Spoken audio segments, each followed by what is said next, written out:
No, I can't answer a hypothetical like that because it's far. That's an unconceivable hypothetical? You can't conceive of a situation where you might have to lie to protect. That's an inconceivable hypothetical to you. For the man who's explored so much theology, so much philosophy, engaged in so much conversation, it is inconceivable to, I can't even conceive of a situation where I might be able to lie for the benefit. That's an impossibility. Like this is so, it's not even performative. Or it's like performative Down syndrome. It's like so stupid. Why are you asking me? Because Jordan Peterson is getting into Catholicism, and he doesn't think you need to believe in God to be Christian? Okay. You're a Christian. You say that. I haven't claimed that. Oh, what is this? Is this Christian versus atheist?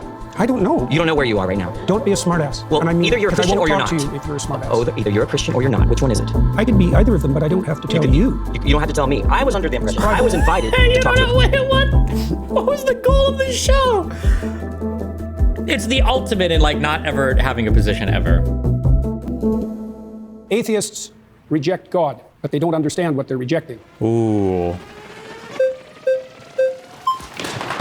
Good afternoon, Dr. Peterson. How are you doing? So this claim here... Atriarch's distant cousin. Maybe? Distant. Atheists don't know what they're rejecting. My background is in studying to become a traditional Catholic priest, daily mass, daily rosary, going on long retreats, deep into the magisterium and biblical hermeneutics, like I was thoroughly in it. And it seems like I do know what I'm missing. Is there something that I missed over years of study, both this issue formally and living out religion so deeply? Well, you obviously feel that you missed something when you were practicing for the priesthood. Your aim was off then. So there's always the possibility that it's still off now. What was off about my... What a horrible answer. His, Jordan Peterson's, the substance of what he's saying is that most people don't understand what they're rejecting. This guy would obviously be an exception. And I think that's what Peterson should have responded with. Rather than saying, just because you were wrong in the past means that you could be wrong now. What a pointless rejection of what the guy said. Okay. Aim in the first place. I don't know. That might take a long time to figure out. But then it seems kind of like this no true Scotsman type of fallacy in which you're the arbiter of people's aims and how they understand those aims to be. How is it that you can claim that people don't know something that you know about their life despite not having met them? Well, it's obviously a generic claim, just like the atheist claim that there's no God is a generic claim. In your case, it would have to be specified more, and I'm not claiming to understand what was going on in your mind, but my experience with atheists is twofold. Is that they have a very reductive notion of what constitutes God, let's say in the Judeo-Christian tradition, and they've often been hurt by someone who was religious or by the religious enterprise or perhaps by God himself, so to speak, and that's left them with an animus. But I think that you have a reductive view of what atheism is. You've defined religion so broadly to include any sort of having aim in life, any sort of culture. Yes. I was just going to say, it's funny for him to make that claim when it feels like he's defined God as like, well, God can be a video game if that's, and you know, all of God is life and all of life is God. And like, he doesn't take a firm stance on any of this. Yeah. Archetypes or having a metaphorical substrate. And atheism to you is a very specific type of like three people in the world that are these Raskolnikov type of, they're great. And atheism to you is a very specific type of like three people in the world that are these Raskolnikov type of, they want to get away with the perfect murder. It seems like you have the reductive view of what an atheist is.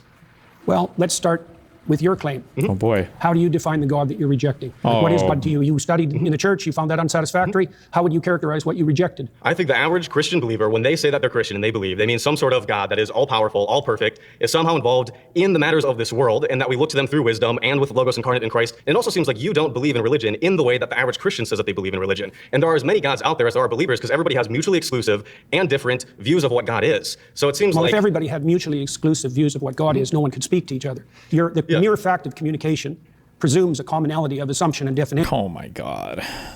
And it's certainly not the case that I regard any archetypal manifestation whatsoever as equally religious. So that's not a real claim. Let me give you an example. For example, there's a sub-narrative in the story of Moses where Moses is rewarded with a glimpse of God. Okay, and that's one of the ways that God is characterized in the Old Testament stories. Yes. Now Moses is a faithful servant of God and a good man. At least that's the case within the confines of the story. One possible interpretation. It's the case within the confines of the story, obviously. Obviously. When we look at the Bible can't precisely say anything because there are so many different exegetical and hermeneutic views of this particular book, and that everybody has disagreed historically on. It seems like even the most benign detail about a book this big, and it seems like you can only say that the Bible says something if you first presuppose that it's univocal. So your claim essentially is that Moses in the Old Testament plays the role of a villain or is irrelevant? Because the alternative claim is that he's good. I'm saying that we can't know, because we can't talk to those authors. If you are going to... Oh, and Jordan Peterson with no biblical scholarship whatsoever, find somebody that's actually studied the Bible. I used to know what these words meant. Hermetic and univocal. I don't remember what these words mean anymore. I do know that there is debate sometimes over, even on an individual book, that there might be multiple writers for that individual book, and it might be the compilation of different sources. I don't even remember a lot of this shit. I think I probably learned this in high school at some point, but Peterson can't even engage whatsoever on the point, which is funny given how much this guy simps over Christianity and other stupid shit. But start with the presupposition that there's nothing. When I say book, also I mean like in the Bible, all the different chapters are considered books. So like Mark is a single book of the Bible, or I don't even remember the Moses. What is it, like Exodus? I don't know how many books. I don't remember the Old Testament shit. But like these are like books, individual books. They're like chapters, basically. Thing I can say about any of these stories that you're not going to disagree with from the perspective that there are multiple potential competing claims, then I can't speak with you. So we also have a short time here, so I want to get to the core of what you're arguing here, and I'd love if we could. The core of what I'm arguing is that atheists reject God, but they don't understand what they're rejecting. So I'm trying to give you an example of what's being rejected and its complexity. Okay, so God rewards Moses with a glimpse of the divine. So this is a definition of the God that atheists are hypothetically rejecting. A possible one. I said I didn't say the. I said That is possible, yes. Okay, so despite the fact that Moses is a stellar character and he's had a long and difficult life and can withstand a lot of difficulty and travail, God puts him between two cliffs. So he can just see a crack of what's in front of him. And when God walks by, he allows him to see his back. Okay, so the implication of that story is that the divine is fundamentally unknowable. It's a pinnacle experience, and that people in their finitude have to be shielded from a comprehensive vision of the basis of reality. Well, that's not the God that's defined in that manner, right? It's not a simple personification. It's not a simple old man in the sky. It's something that, in its essence, is unknowable and overwhelming. As a quick thing, because he's worse than Vosh at this, speaking like this is dumb. It makes you a stupider person than being able to communicate an idea with brevity and with in a concise manner. I don't know why Peterson does this. I don't know if he thinks it makes him sound smart, or if he's actually so autistic that he doesn't realize that he just wastes so much time. He is one of the most superfluous speakers. There is such a lack of density in what he says. This guy will take like 10 minutes to say f***ing nothing. It's so infuriating. I hate it because the way that he talks too, like his audience simps over, like, oh my God, you're so smart, you're so profound. What did he say that was profound? Like, what was one insightful thing that he just said? Right? Like, he's about to take like 3 minutes to say that. I don't even know. Hold on. Simple personification. It's not a simple. That, like, whatever the God was that was presented to Moses could mean a lot of different things. But isn't that essentially the contention of the person that he's debating with? That, like, I don't even know what the you're talking about when you say God is the thing, or we are rejecting God. Like, you don't even seem to know what the you're talking about, because you can never give a concise definition of God. Old man in the sky. It's something that, in its essence, is unknowable and overwhelming.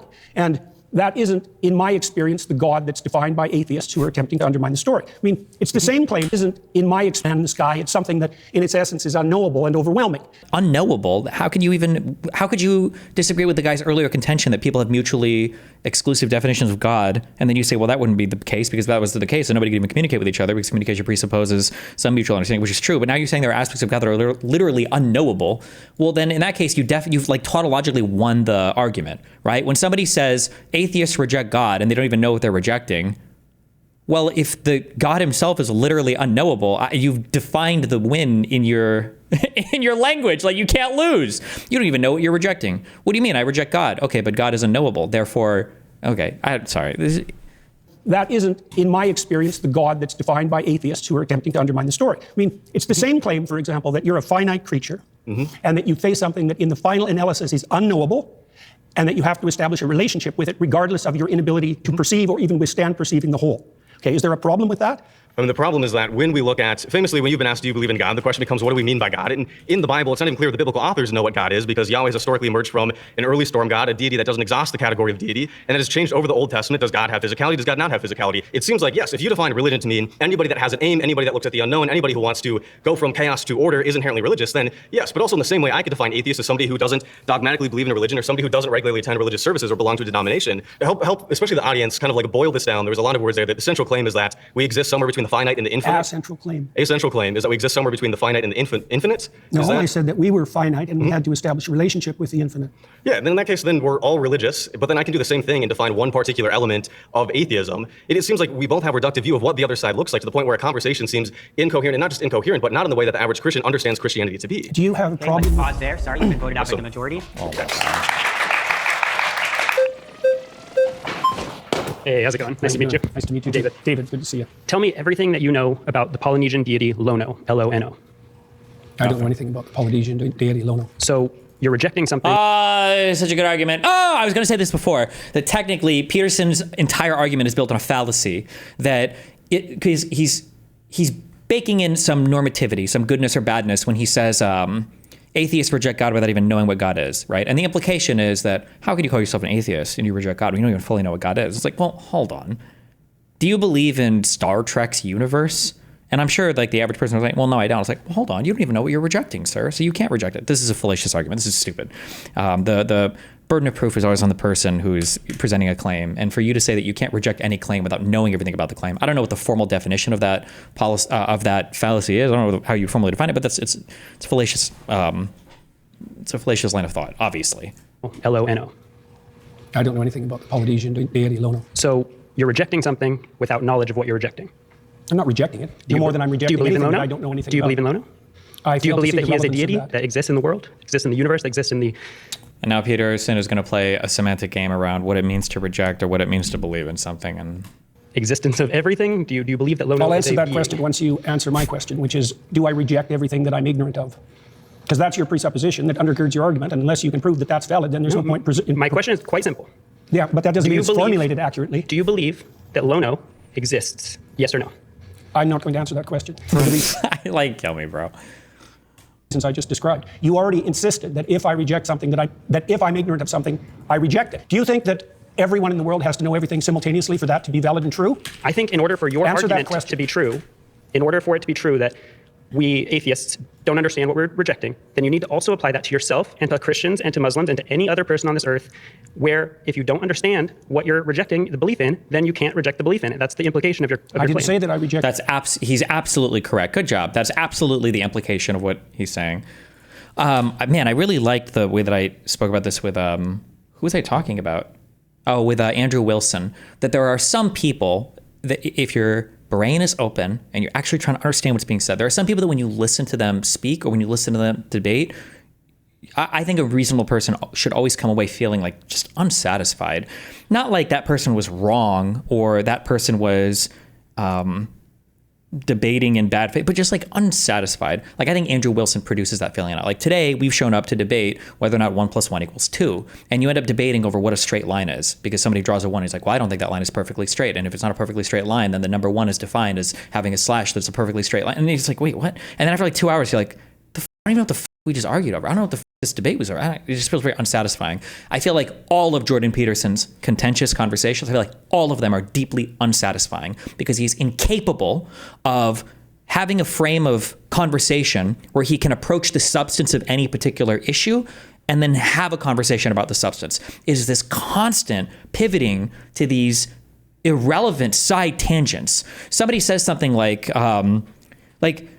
we're going to have a debate on whether or not I think you appreciate your mother enough on Mother's Day. And somebody's like, okay, let's go. And it's like, I think I do appreciate her enough on Mother's Day. Really?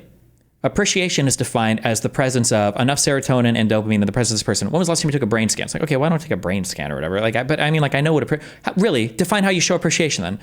Well, when I appreciate somebody, I spend time with them, I give gifts to them. Really, how much time do you spend with your dog? And what do you mean by spending time? Have you ever been on your phone ever and it's like you have like this 2 or 3 hour conversation. By the end of it, it's like, I feel like we didn't even talk about whatever the we were here to talk about. I don't know what the this conversation was about. This is every conversation with Andrew Wilson, and it is every conversation with Jordan Peterson. By the end, you should ask yourself, like, what is the point that the other side is trying to make? You really have no idea. Maybe it'll be the different, or maybe this conversation will be different. Maybe by the end of this hour and a half, we'll have gotten something, but God, I hate it so much. Understand what you're rejecting the belief in, then you can't reject the belief in it. That's the implication of your I didn't claim. say that I rejected the belief in Lona. I said I didn't know who Lono was. I didn't say anything about rejecting. That's because I've asked you several times and you haven't, but let me get to my even greater point. Mm-hmm. You're saying atheists don't understand what... Or even, sorry, one more thing. There's actually a greater point in here that this guy could make that would actually encompass Jordan Peterson's argument. I think the sophisticated meta-linguistic argument that the philosophy guy could make, the atheist guy could make, he should say, oh, I'm not an atheist. And then Peterson goes like, oh, so do you believe in God? No. It's like, oh, well, what do you mean? What are you? I don't know, I just don't believe in God. So you're an atheist? No, I'm not an atheist. I just don't believe in God. I don't know anything about him. I don't reject him. I don't accept him. I just, whatever. It's weird if you think about it that we have a name for a negative belief, or we have a name for the absence of a belief in God. Like, why? I'm just like a person. I just don't believe in a thing. There's not a name for people that don't believe in the universe of Star Trek. There's not a name for people that don't believe that the Matrix is real. There's not a name for people that don't believe in astrology, right? We just say like, oh, I'm whatever. I just don't believe in, But there's kind of like this binary position. You're either like a theist or you're an atheist, and you have to be one or the other. And then those things imply a lot of beliefs that stem from those, I guess, yeah. You several times and you haven't, but let me get to my even greater point. Mm-hmm. You're saying atheists don't understand what religion is or what God is in order to be able to reject it fully or completely. We have someone over here who studied it in their own way. I've studied religion. I have a degree in religious studies, specialty in Christianity and Mediterranean traditions. And further than that, beyond me, Pew Research studies suggest that atheists and agnostics actually know more about religion and about religious stories, the foundational principles, than believers. That's because they're more religious than they think they are. Okay, you can. They're like talk about the no true Scotsman. Like, oh well, actually, it's because you are religious. Like, oh well, you got me. Okay. Concerned with deep matters, and one of the defining characteristics of someone who's oriented in religious direction is that they're concerned with deep matters. Like he's doing what the exact last person accused him of doing. You understand that, right? Where the guy's like, you say that anybody that's concerned with thinking about things is religious. That's your definition. Well, then of course, I guess everybody's religious. So he called it reductive. I don't think it's actually, is it reductive or is it absurd? Like the opposite of reduction is where you're not trying to reduce something to a particular thing, but you are abstracting it so much that it becomes absurd. It might be reductive, I guess. But like, yeah, he's like, you're defining basically everything then as religious in that case. Okay. In fact, it's virtually definitional. Right, but they also have to identify with a religious... Like, listen to what he just said there. I'm sorry, hold on. Okay, and about religious stories, the foundational principles, than believers. That's because they're more religious than they think they are. Okay, you can... They're concerned with deep matters, and one of the defining characteristics of someone who's oriented in religious direction is that they're concerned with deep matters. Okay. In fact, it's virtually definitional. It's literally not. It has nothing to do with what the ordinary person would think it means to believe in God. If you were to pull 100 religious people, what does it mean to believe in God? My guess is one or less would answer, it means to be concerned with very deep matters. Like 90 of them would say something to do with like a higher power or a godlike figure. And then maybe 90 plus, like a lot of them would probably have something to do maybe with organized religion. You go to some kind of church or whatever, but like to be concerned with deep matters? Come on, give me a break. Right, but they also have to identify with a religious tradition and accept the foundational stories that go along with that. Oh, there you go. Correct. Yes, congratulations. He said it. And Peterson, but that would be organized religion, or I don't know. Definition. Right, but they also have to identify with a religious tradition and accept the foundational stories that go along with that. Well, that would mean more that they're sectarian than that they're religious. And most people, for example, in the United States, deny that they're religious, but accept that they're spiritual. Pause there. You've been voted out by the majority. What? Aha! Hi, nice to meet you. How are you doing? Good, What's your name? I'm Greg. Nice to meet you. Greg. Okay, so I feel like you're getting at this idea of polysemy, where we have multiple related meanings for a word, right? Like, for example, a famous painting can be emotionally moving in that. Oh, and now he's hitting on, I don't know, this would be a Wittgensteinian argument or whatever, but the Peterson just plays a bunch of word games. Word games, I think, are very common with people whose arguments ultimately end up feeling very unsatisfying. It's because they're playing a lot of word games. I don't know if they do it consciously or not. Andrew Wilson does this a lot, where you're just like, I don't know how else to say it than word games. Like, okay, well, we're fighting over like the definition of a thing. Intuitively, we should know like the substance of what we're both talking about, but you really want to fight on the outskirts of what this word means. And it's like, well, okay, whatever. That it changes my emotional state. And when I was on the highway coming here to the studio, I was physically moving. I was changing my position. If I said, I believe the Mona Lisa is very moving, and you said, you don't really understand what you're saying, it's nailed to the wall, I would say that you're the one who doesn't understand what I'm saying, not the other way around. And the way that relates to this Good example. is there are many concepts of God, and I'll admit, I find a lot of what you say about that interesting. I'm familiar with it. The idea of this kind of Jungian hierarchical thing, or as a metaphor, or a symbol, or the kind of atheist, materialist, literalist idea of a agentic, omnipotent, omniscient being that intervenes in reality, right? So when I'm saying that I reject the concept of God, A Jordan Peterson x Alex O'Connor debate would go crazy. They already kind of had a conversation. It took him like 10 minutes to figure out if he believed that Jews really left Egypt. And I still don't know Peterson's answer by the end of that. It was just a deeply unsatisfying, stupid conversation. An omniscient being that intervenes in reality, right? So when I'm saying that I reject the concept of God, I'm aware of these other definitions of God, but I think that when we use words, we tend to only imply one meaning at a time. So the same way that I would say the Mona Lisa is moving emotionally, but I would not say it's moving physically. I would say I reject the concept of God in this very literal way. But what literal way? The way that God is this omniscient, omnipotent, agentic, very literal way. But what literal way? What literal way? The way that God is this omniscient, omnipotent, agentic, supernatural being that sent his son down and has, caused miracles and all these things like that. The idea of God is Do you think that there's an underlying unity of things? Could you explain that question? Oh, big mistake. He asked him to explain what he meant. Oh boy. Start the timer. Like that. The idea of God is Do you think that there's an underlying unity of things? Could you explain that question? Well, scientists, for example, believe that science unifies in a comprehensive theory. Do you? Yes? No? Or that there are multiple competing... That's what a just horribly stupid way to explain science, but okay, that's an example, I guess. But he didn't ramble at least, so points for that. Truths. Those are the options. Either things unify or there are multiple competing truths. I know that, for example, like in physics, people are looking for like a theory of everything. And why do you think they're doing that? It's interesting, it's helpful. But they also believe that there's an underlying unity to things. In a sense, yeah. Like the material world and time and space are probably governed by universal laws and principles. Partly that, yes, yes. But that the same thing might extend to a broader domain that would include imagination and value. Could you help me connect that to the prompt? Well, I'm trying to define God, the God that I don't think atheists do a very good job of defining. Here's another question for you. What do you think guides you in your determination of whether or not what you're saying to me is true? Can we go back? Can we stay on what we were talking about? We are. Okay. You're just uncomfortable with the question. No, I feel like you're just kind of throwing different spaghetti at the wall. I'm not. Okay. I asked you a very specific question. What is it that you think guides you when you're talking to me to help you determine whether what you say is true? Logic, memory, reasoning, sensory information. How do you distinguish that from being governed by something that's false? An interesting question. How do you know the difference when you speak between what's true and what's false? So you can imagine... Infer, right? I can infer. From what principles? So, and what are you getting at? I'm getting at the fact that your conscience guides you. Is that reasonable? Conscience is defined by my empathy and my reason, or my foundational... Define it any way you want. Okay, so that's how I'm defining my conscience. Define it any way you want, as he's fighting over definition. Okay. This is my conscience is my sense of, right and wrong. Yeah, exactly. Yes. Where does that come from?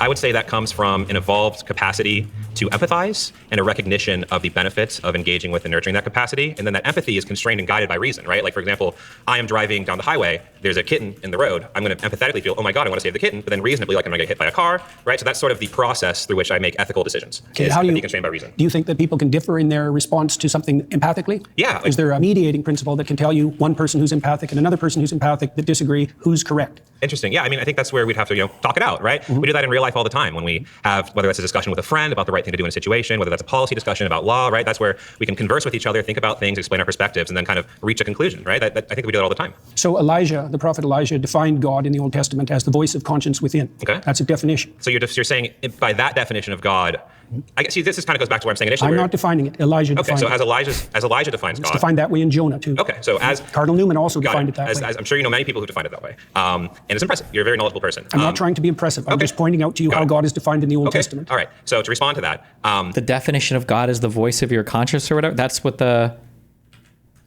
Okay, so as to what I'm saying initially... I'm not defining definition. So you're... Elijah, the prophet Elijah, defined God in the Old Testament as the voice of conscience within. Okay.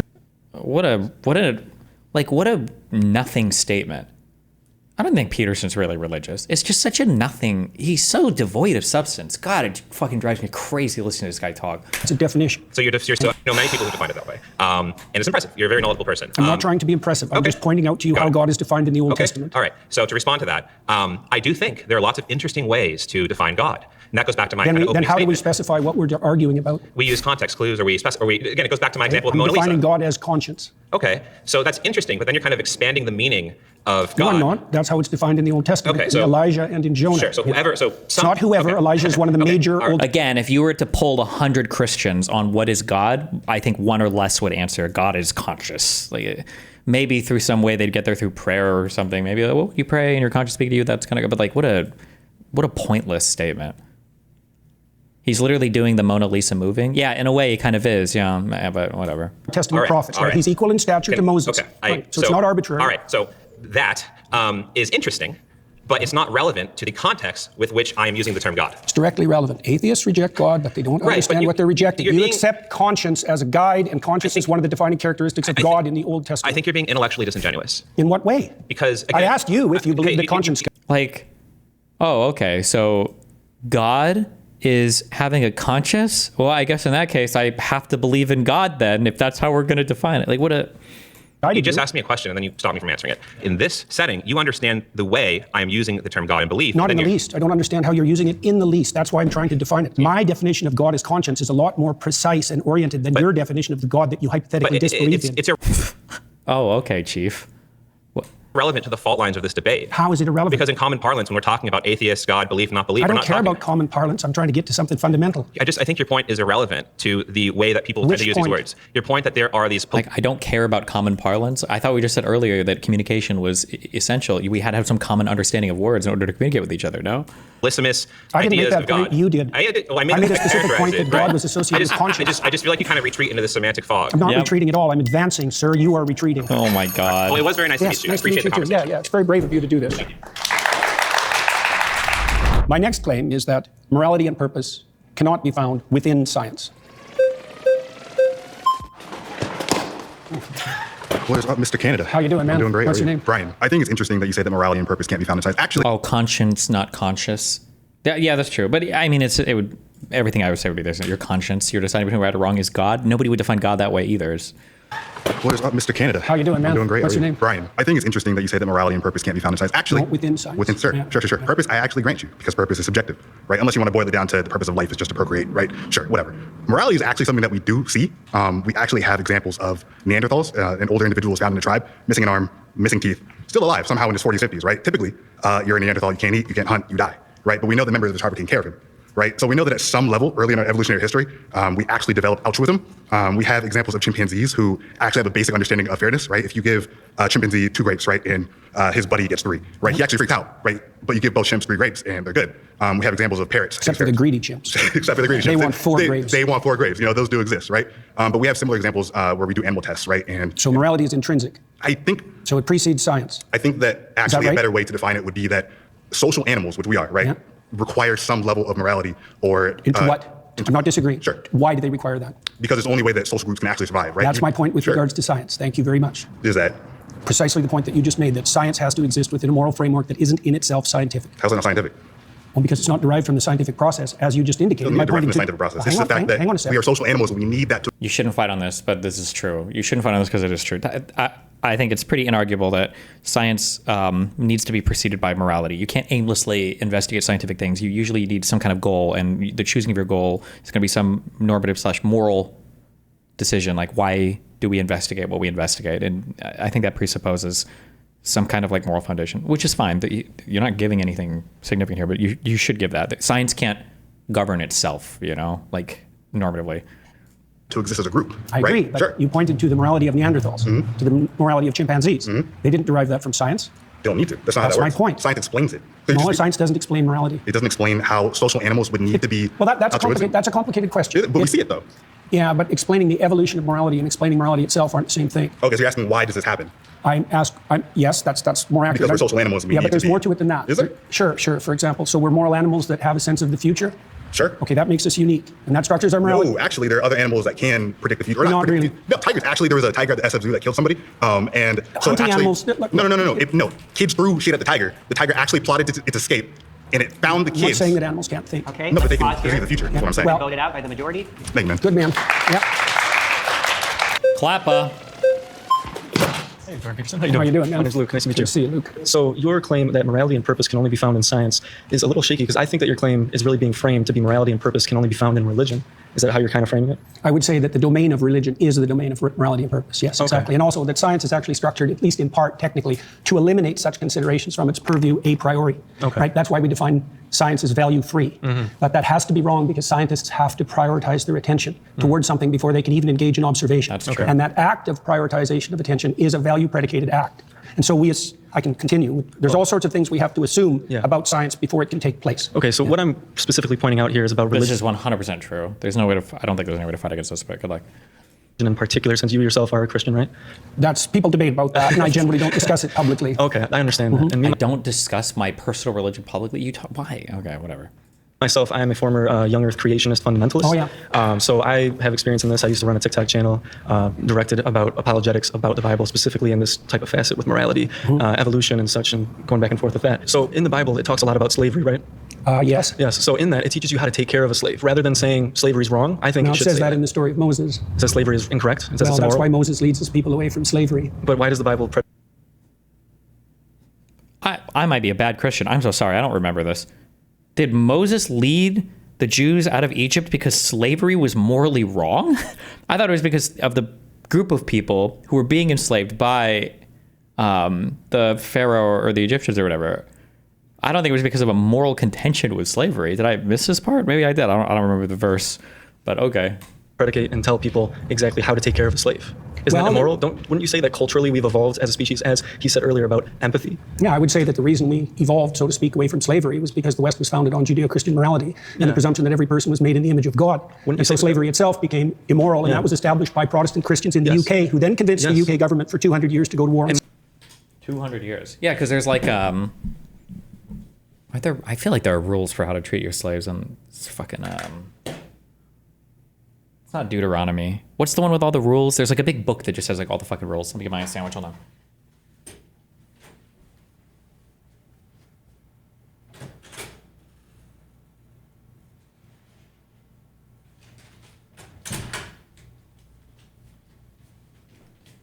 Oh, Leviticus. Is that the big book of like all the rules, or is it Deuteronomy? I think one of them literally means rules. I don't remember. Wouldn't you say that this is about the cultural evolution of humans in general, rather than just Christianity? No, I think it's the flowering of the ideas that were embedded in the biblical texts across long spans of time. I feel like this is just humans editing based on the cultural evolution. What do you mean by morality. just? Just? Yeah, just humans. Well, humans. Editing. Well, based on culture and history, right? We get better. Well, they did do it based on culture and history, but Yes. culture and history have their foundations too. So. Well, yeah, but we're talking about slavery. So many people bolstered it based on the Bible. Based on the Bible. They looked at it and they justified it in the United States and the Deep South. They justified slavery. Yeah, but based the main thrust of Protestant thought in particular was stringently against slavery, and it was about the only movement in the history of the human race that had an anti-slavery direction. Which was driven by humans and their understanding that's one of way of morality. looking at it. Well, it depends. It's the same with women's suffrage. I mean, women's in the patriarchy. What do you mean it was driven by humans? Humans drove slavery too. Yes, exactly. So there's no argument there. If slavery and anti-slavery were... Unless you're against like an insanely bad faith audience, this is an issue. If nobody can ever recite to you your position, or if nobody seems to ever understand what you're saying ever, like you can never have a person repeat your position back to you, that something is wrong, you're not communicating well, something is happening. I don't know if I've heard a single time in the 25 minutes, and we probably won't until the end, where anybody is ever able to state something back to Jordan Peterson is like, yes, that's what I mean. Yes, that's what I said. Correct. Like he always has these amorphous, nebulous, esoteric, reductionist, explosive, at all points in time, like anything can mean anything when you're talking to this guy. It's so I hate this. I'm sorry. I hate this guy. Were both driven by humans. What does your claim that they were driven by humans have to do with it? Evolving morality based on culture that within the society that they live. Okay, fine. So with women's suffrage as well is a very similar topic. Like I think Jordan is just leading him down to like whatever humans do that's good is literally powered by God. So definitionally, even the good things you're saying come from humans actually just come from God, because he's defined everything that way. So. In the Bible, there are denominations in Christianity, such as Pentecostal movement, which do bolster women to be pastors, right? Which I think that's a great thing to do. But most like to disregard Where do you women. think the idea that human beings were sufficiently equal to all vote and not be slaves came from? Humans. Yeah, but so did the idea of slavery. So did the idea of God. Fine, but what's your point? Like, you're not making an argument. You're just saying all thoughts come from humans, regardless of the thoughts. It's not driven by a higher power. It's driven on our experiences as humans, which is what is best for all people. Is it driven by conscience? It could be. Which conscience is also something that has evolved over time, and I think that's something that does evolve. Like Jordan Peterson just stumbled into a very, in my opinion, a very terrain that's very fraught with problems. If they were to go down the slavery argument, but the other guy didn't catch this. Like, what is it that eradicated slavery? Like, the question should be, which book of the Bible gave women the right to vote, and which book of the Bible got rid of slavery? And the answer is none of it did, right? It was governments, it was legislation, it was people's movements. Like, the Bible didn't do this. And now if you want to argue it was all powered by the Bible, fine, be a reductionist asshole, but...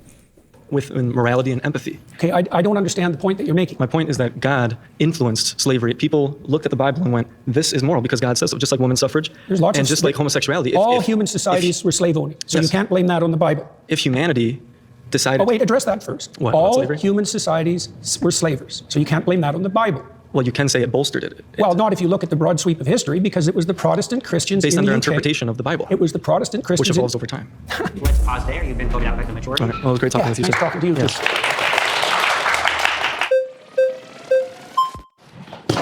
Dr. Peterson? Good to see you, man. Pleasure. What's your name? Brian. So the first thing I would like to say is I would like to engage in this discussion in a symbiotic manner. I would not like to engage where there is one clear winner and one clear loser. Emotions are activated and ultimately comes about ego. So I'm just saying I'm really trying to understand your position, and I would just like you to really try to understand my position. Deal. Okay, sounds good. With that, if you're saying that morality and purpose cannot come from science, is the opposite of that true, that morality and purpose can only come from God? That's a way of defining it, yes. Okay. That's right, that's good. So I would say that with regard to the first claim, say, atheists don't understand what they're rejecting, because I would say by definition, God is the unity upon which moral claims are based. That's a definition, right? Okay, if there is a God, what is the purpose of life? Okay, I don't like, so like, All right.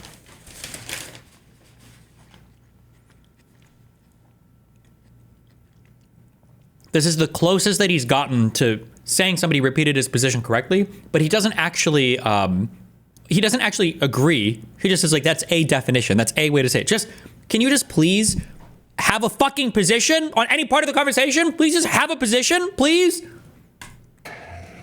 Well, in the Christian tradition, the purpose of life is to engage in voluntary, upward, self-sacrifice so that the kingdom of heaven can be established on earth. So you're trying to make it to heaven and avoid hell?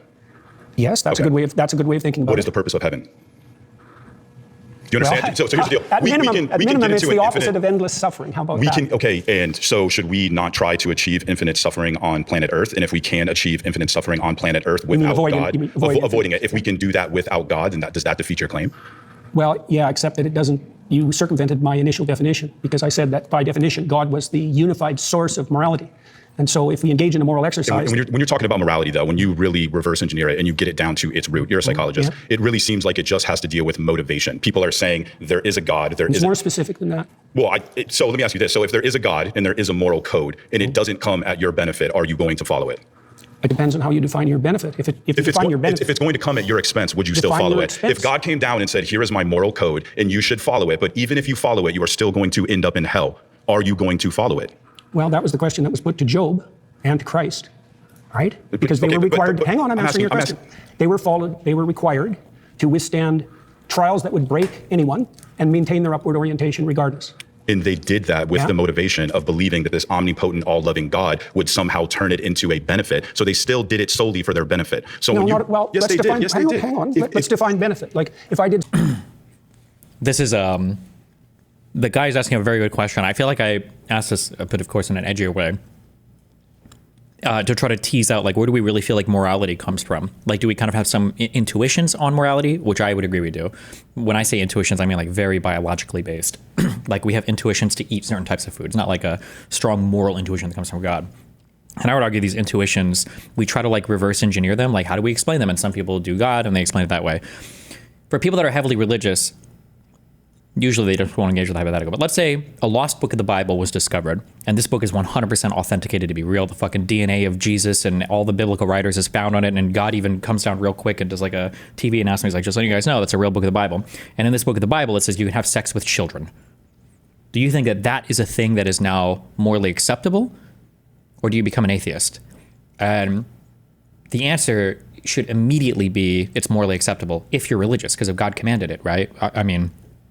without getting into the urethra pro, whatever dilemma that, but that's not relevant, right? If God says the thing is like moral and it's true, then he's, regardless of whether it's true because he says it or because he knows the truths of the universe or whatever, right? You should believe it. But if you start to hesitate at that point, I think that the hesitation there, I feel like, is pointing at something. The reason why you're hesitating is because you've got a backwards facing explanation for where your morality comes from, and now you've run into a thing where it doesn't seem like that explanation is fitting more. I think we're pretty intuitively oriented in a certain direction when it comes to morality, but he's asking kind of this question, but in not quite an edgy way.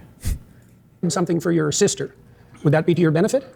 Like, how are you defining your benefit? Do you mean one of your whims gratified now? Or do you mean you and everyone you love and know over some reasonable span of time? Like, so when you're talking about whims, I think you're talking about something that's more dopamine. When you're talking about morality, you're talking about something that's more serotonin and more ultimately satisfying. So you and I agree on a lot. I mean, when it comes to talking about how men should be masculine and things of that nature, you and I are 100% in agreement. We just don't agree on the justification that God is the only thing that provides morality. It's not a justification, it's a definition. What's the difference then between a definition and a justification? I mean, it's ultimately psychologically the same thing. Well, we have to define what we're talking about before we can just debate. Okay, well, right? so here's my position. I said that God, among other things... I'm actually a non-theist. I'm not an atheist. I believe the human condition is one of uncertainty. And what that means is that I don't believe that you can conclude there is a God with certainty, and I don't believe that you can conclude that there is a God without him. So he's an agnostic. He thinks Gnosticism, I think, is a statement of like what kind of belief you can have about a God, and agnostic means that you believe that you can't have information about God, right? In the same position. Now, that's my understanding. With that, I don't care. I still wake up every day and I have motivation to be a moral person. Define moral. Moral, what I ought to do. Okay, and how do you come to that conclusion? What I ought to do, ultimately, it comes down to what not just benefits me, but what benefits the entire planet, what benefits the entire system. I think that your entire moral perspective comes from linear thinking, and when you look at the reality of the universe, it's actually more so holistic. So when you look at how Aristotle defined God, when he said that there had to be an unmoved moved or an uncaused cause, he was defining God from a linear perspective, and you do the same with morality, and you do the same with purpose. How does my I definition reject of that. morality? How does my definition of morality hypothetically differ from yours? Because you're saying that there's something that exists in a vacuum, that it exists in and of itself, and nothing in the universe exists in a vacuum. Nothing exists in and of itself. It's a whole systems-based morality. It's a systems-based reality. Is there a hierarchical and that is structure? what the quantum. Is there a hierarchical structure? Are some things more important than others? Are some things? I think that some things lead to more benefits than others. Then, by your own definition, some things are more important than others. Yes. Okay. Okay, What is pause there? You've been voted out by the majority.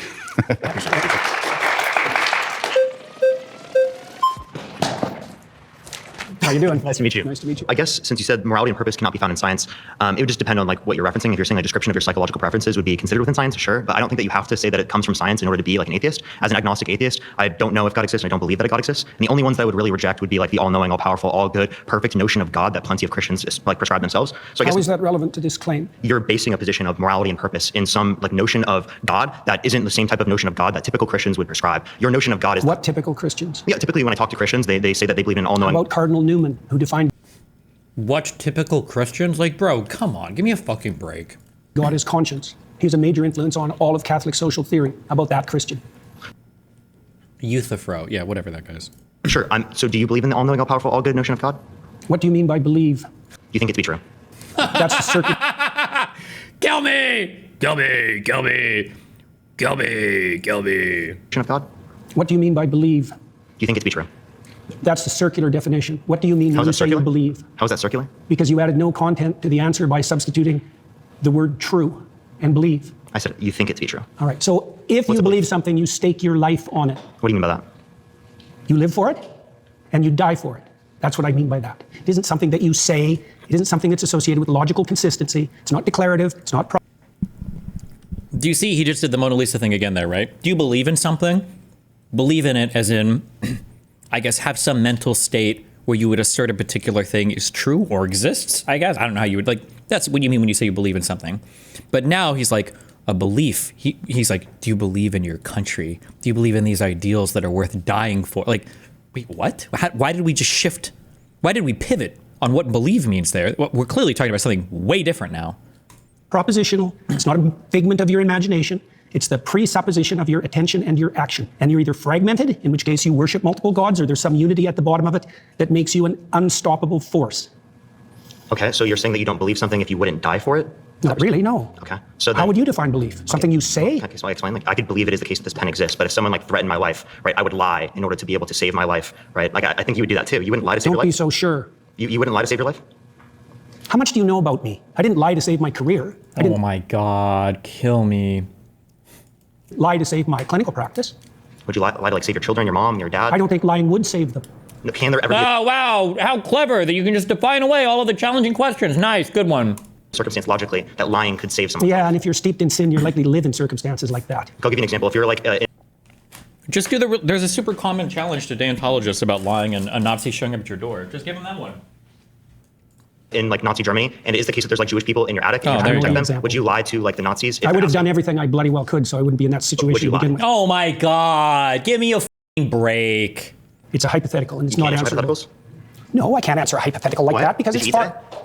Like, that's an unconceivable hypothetical? You can't conceive of a situation where you might have to lie to protect. That's an inconceivable hypothetical to you. For the man who's explored so much theology, so much philosophy, engaged in so much conversation, it is inconceivable to, I can't even conceive of a situation where I might be able to lie for the benefit. That's an impossibility. Like, give me a break. Oh, like, this is so, it's not even performative.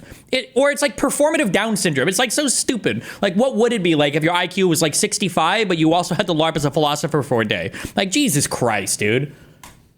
Look, Did you don't eat play that? games. I'm not playing games. I'm Yes, asking you if are. you ate it. If you present me with an intractable moral choice that's stripped of context and you back me into a corner, you're playing game. I just told you, Hypothetical. I would do everything that I could to make sure that I'm never in that situation. By the time you've got there, you... Like, I think that he should own.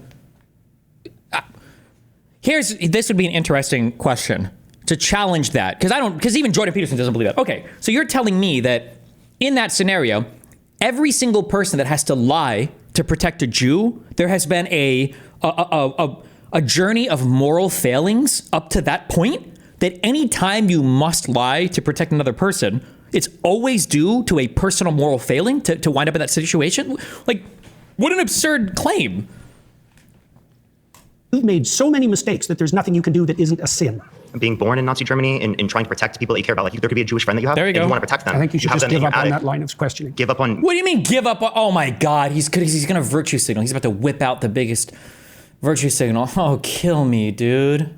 Just like trying to clarify your position? Because you don't like, are you like uncomfortable with me asking this question? It's just a basic hypothetical. Like I could ask you. It's just a basic hypothetical where you put Jews' lives at stake in Nazi Germany. That's just a basic hypothetical. Obviously, you would lie. Yes, this is a basic hypothetical question. The grandstanding, kill me. In that scenario to save their life, but you're like not trying to answer this question for some reason. I just told you why. Are you anti-fascist? Let's Why say are anti-fascist. you asking that? I was just asking. Why? No, why would he ask that? That was a cringe pivot. Just clarifying. But like, okay, again, you're not answering this hypothetical because you know it shows that you clearly would lie to save I'm someone's life. answering it in a Obviously, manner that's you not what don't truth is. find acceptable. Obviously, because I care about truth. I wouldn't be in that scenario. Obviously, right? Logically, because that's already happened. Like that's in the past. You don't have a time to travel device. We're bringing this logical hypothetical up to show you that in some circumstances that do happen within the real world, you would lie to save people's lives. So your definition of truth isn't actually how we're typically using it. So what you're trying to do is you're trying to muddy the waters when I ask you like, do you believe this? Do you think this to be true? So you don't actually have to answer the questions. And plenty of Christians don't like that because they clearly see that you don't really like want to be associated with I can Christianity. imagine that I was in a situation where the best I could do as a consequence of my previous mistakes was to tell the least amount of lie I could. Oh, damn. Peterson ends. So he should rephrase that in a more, in a place that has a higher level of conviction on the other side, right? So he just said it. So it's the moral failings that have led you to a place where you have to tell a lie if you had to protect a Jewish neighbor, I guess, from a Nazi. That's insane. That's such an insane thing. The issue is that I feel like this is only true if every single person around you is acting in a moral way. But if you have people around you that are acting with malice or acting evilly, or with evilly, I don't think you can say that telling a lie to an evil person is necessarily a moral failing in the same way that telling a lie, for your own benefit or whatever to a good person. Whatever. Manage. But that would likely indicate that I have made all sorts of catastrophic errors on my way there. So you would lie to save someone's life. So again, you do believe it to be true in that circumstance, even though you lied in that scenario. So not without the context that I put it in. You were not willing to die for it. You were not willing to let other people die for it. So that's not what you see to be true then, seemingly. You're doing exactly what I said you were doing at the beginning of the conversation. You're generating an impossible, restricted, hypothetical with no precursors to back me into a corner. How's it possible? Is there something contradictory about it? Nice to meet you. Yeah, nice to meet you too. Yeah. My next claim is that everybody worships something, including atheists, even though they might not know it. I mean, what does worships mean? Like, again, this is going to be like a tautology where if you define worship as you really like a thing or something, then yeah, it's always going to be true. Hi. Good work. Thank you. Hi there. I'm Zena. So I want to start off with defining terms. Yep. How do you define worship? Prioritize. Prioritize. So almost like having a preference over something. Prioritize? What? Prioritize? Not me. I wake up every morning and I flip a coin every single time I make it. If I'm late, it's because I flip a coin every minute. Should I go live, flip a coin, tails? And I have no preferences for anything literally ever. Something other than the The other. hierarchy of preferences. Yeah. And you use it to direct your attention. Right. So whatever you're attending to, you're worshiping. Right. So I've kind of become a little bit familiar with your. Again, poll 100 people, 0 people would answer that way. What does it mean to worship something? Oh, that's when you prioritize something. Okay. Idea of like this value-laden hierarchy, Yeah. right? And you kind of posit that at the bottom of this hierarchy, or you call it top or bottom, I Yeah, suppose. right. At the bottom of this hierarchy, this foundational priority in your life is going to be considered God. That's Is that right. correct? Yes. Right. I'm trying to imagine a situation in which could there be that someone has a priority at their foundation that is different from someone else's? Oh, definitely. Right. So we can have different conceptions of God. That's why we fight. Right. So essentially, there's not one God, but there are multiple gods, and these gods exist in some realm of truth. Like it's true that this person has one God and it exists. Yeah, probably better to think about it as multiple values, but that there's a hierarchy of values with something at the bottom. Right, but at the bottom is God, and there That's are, a definition, yeah. Yeah, so at the bottom is God, Yeah. and there can be multiple people with different conceptions of God, and they're each valid in being called God. So there are multiple gods that exist. It depends on what you mean by valid. So far, so good, but it depends on what you mean by valid, because I would say that some foundational conceptions don't play out when they're implemented. So if you put the wrong thing at the foundation, you end up in hell, for example. That's what happens in totalitarian states. Okay, Yeah? so you're saying... So they're not all equal. What? Well, that was we had to go through like 100 layers of abstraction to get there, but okay. Like all foundational principles are not equal, even though they might be equally foundational. Right? So what makes one kind of foundational tenet like better than another one? That's an excellent question. Iterability. Imagine that you play a game with someone and you're a kid, and it's fun. So then you play again and again and again. So repetition. It's playability across multiple iterations. So then you have a friend, and a friend is better than having a game. Right? So that's one. Breadth of application is another. So if it's just for me now, it's not as good as something that would be benefit to both of us across time. Right. So we're explaining like characteristics that can be applied to like these types of like foundational values. But why is it that this iterability makes it better, and what does better mean? Well, one hallmark of better is likely to be selected voluntarily.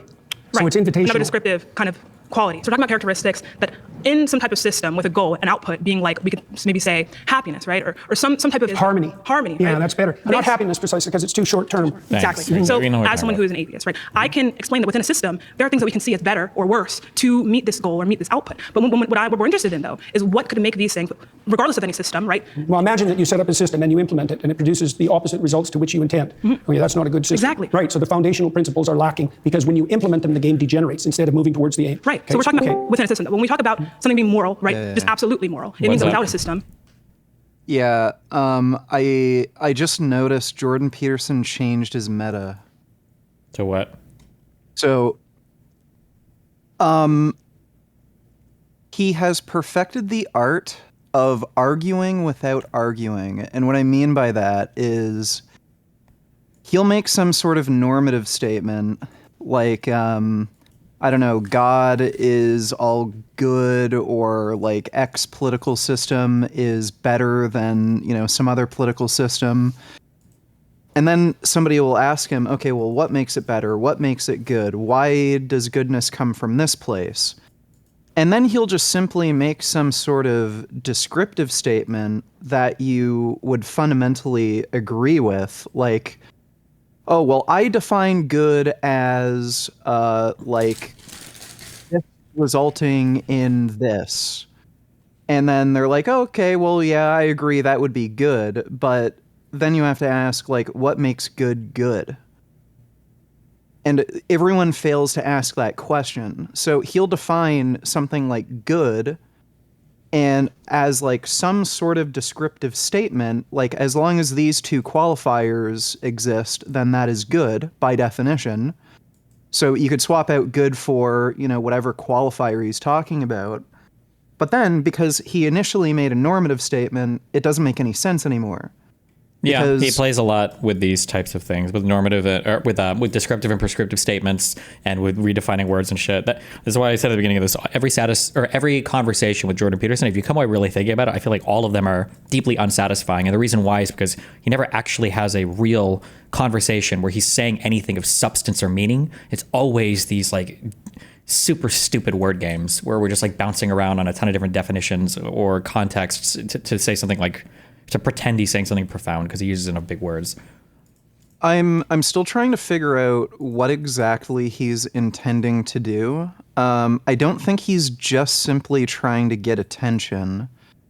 I think what he's trying to do is like manipulate people into believing like some of his own worldview, like his like weird political beliefs or something.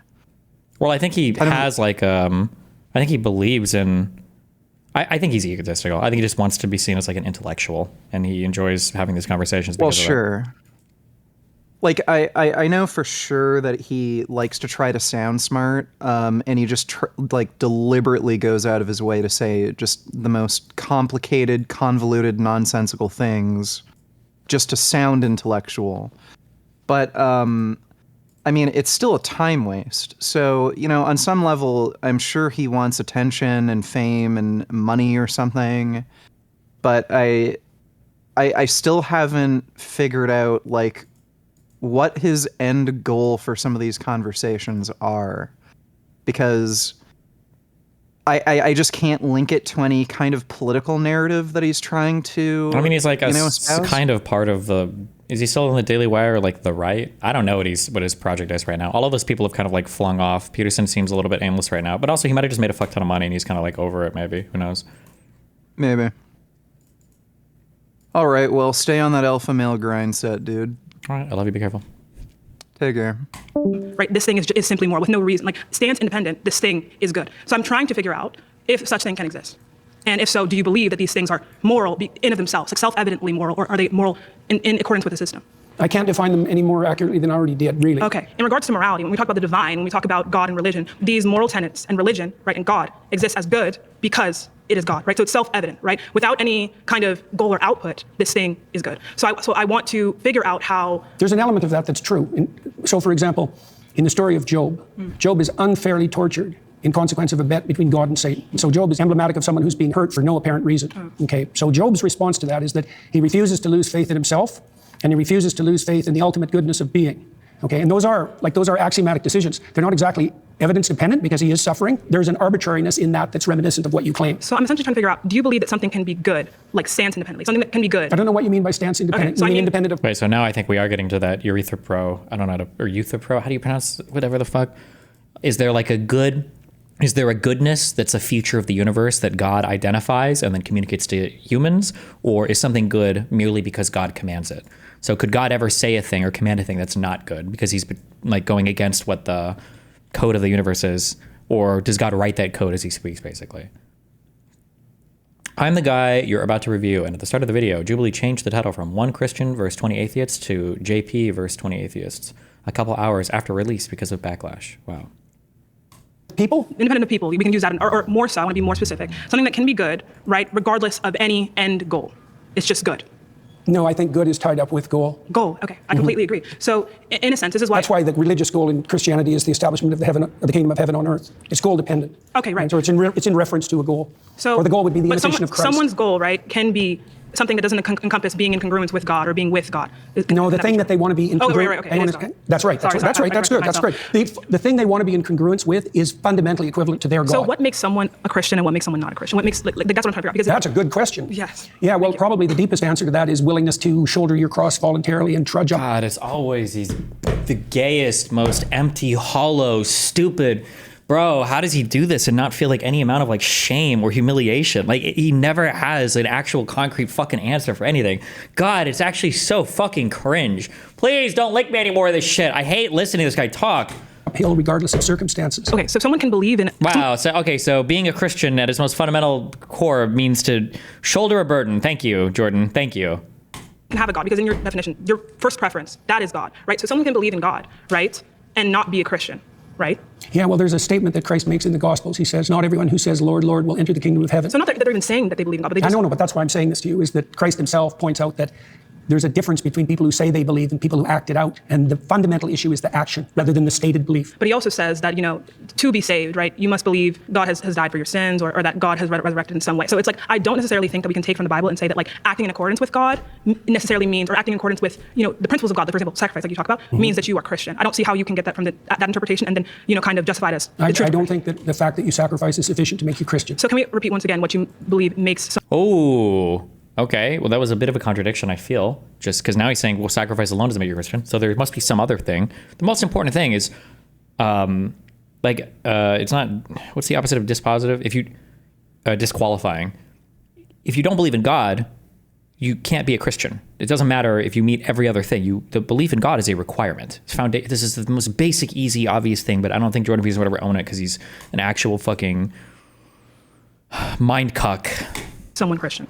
There's many things, but one of the most fundamental is that you believe that the cosmos itself is founded on the principle of voluntary self-sacrifice. No, it's that you believe in the fucking God. You believe in the Christian fucking God. That's one of the most foundational things. Other things can be related to that, that come from the commandments of God or whatever other bullshit. But what is this? That you believe in the cosmos, that you have to self-sacrifice? It's so cringe. It makes someone Christian.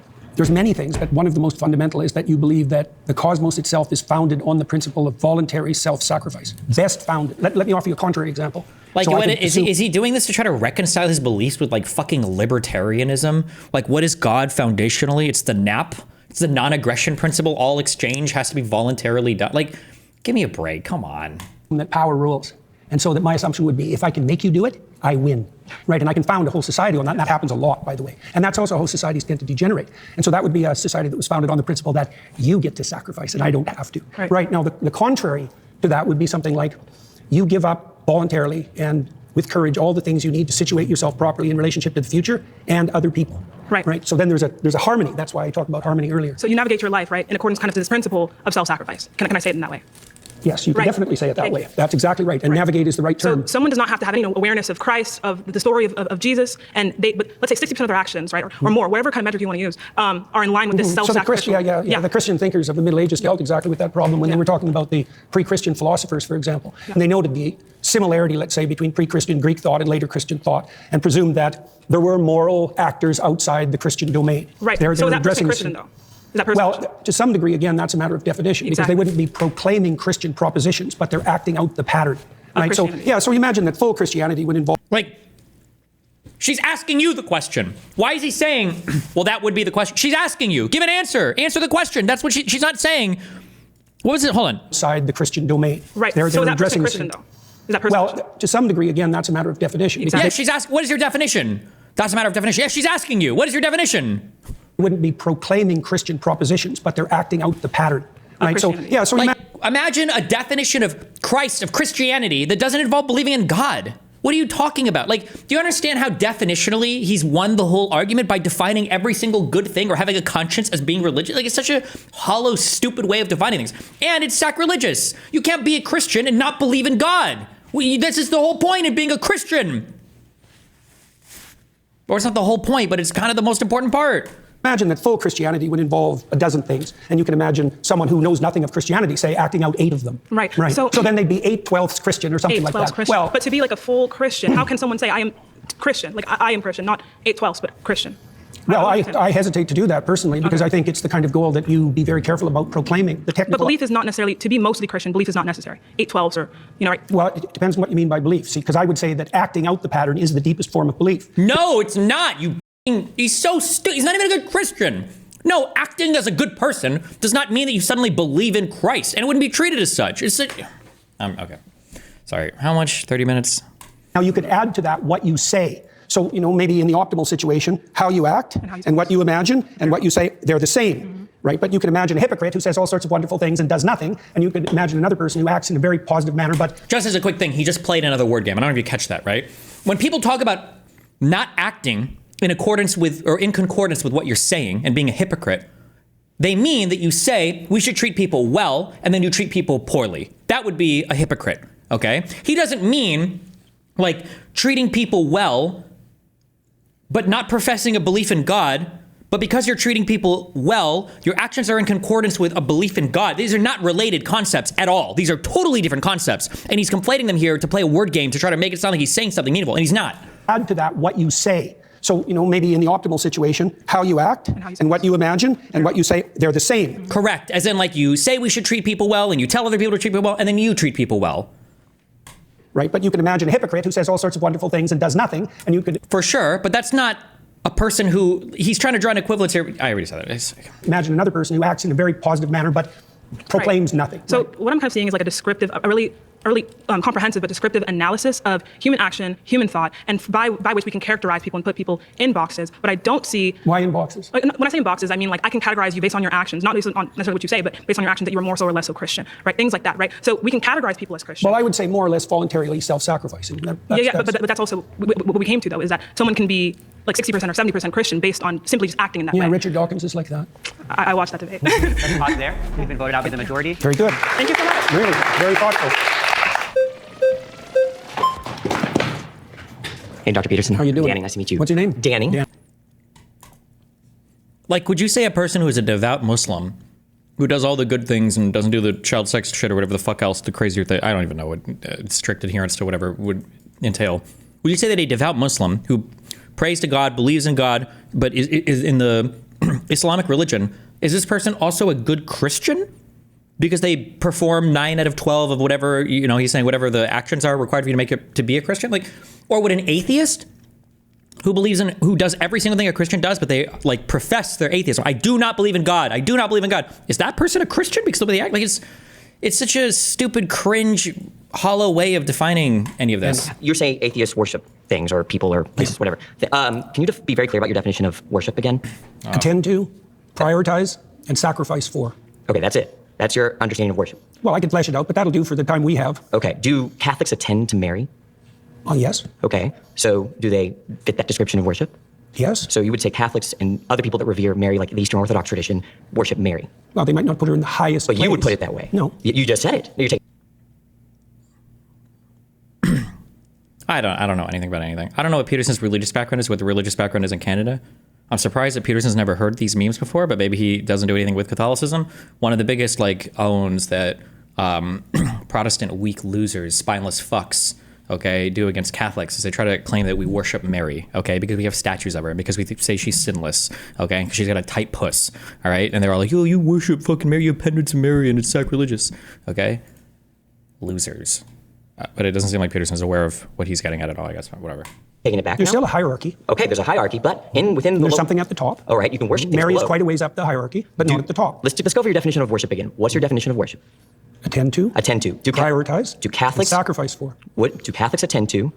Do they prioritize Mary over all other human beings? No, I didn't say overall, did I? I didn't add that to my definition. You understand? I said there was a hierarchy as well. You attend. So you can attend to something trivially, or you can attend to it deeply. You said she was quite high up the hierarchy. I added the hierarchy part at the beginning. Are you just familiar? didn't understand it. Are you familiar with the Immaculate Conception? Why is that relevant? Because you go to a Catholic church, don't you? Or you've attended recently. You're interested in Catholicism, aren't you? Sure. All right. Are you familiar with their doctrines? Somewhat. Okay. You're Their familiar. doctrines are very How do they deep. regard Mary? Why are you asking me that? Because Jordan Peterson is getting into Catholicism, and he doesn't think you need to believe in God to be Christian?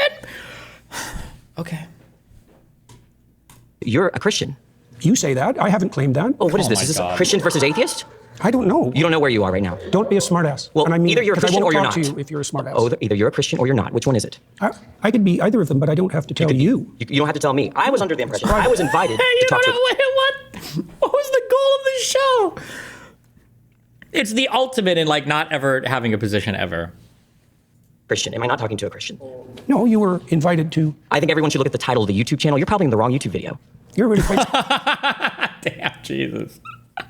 Fun-based. something you are. Aren't I? But you're really quite nothing, right? You're not a Christian. Okay, I'm done with him.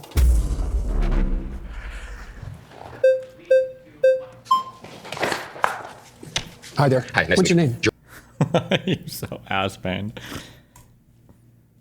Gerard. Hello, Gerard. Nice to meet you, sir. So you said that worship is when you prioritize and sacrifice for something, right? Yeah. Okay. But there's a hierarchy in there. Sure. So I prioritize and sacrifice for my wife more than I would prioritize and sacrifice for a random person on the street, right?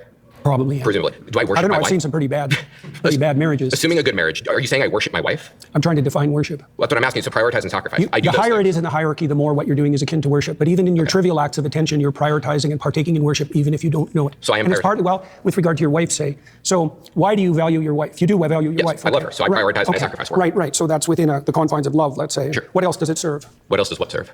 Like, again, if you pulled 100 people, 0 or 1 person would give this answer of worship is just when you prioritize things. Like, I'm curious. Let's quiz the chat. Jordan Peterson says that worship is when you prioritize things. What do you think is the actual word for when you prioritize things? Does anybody know?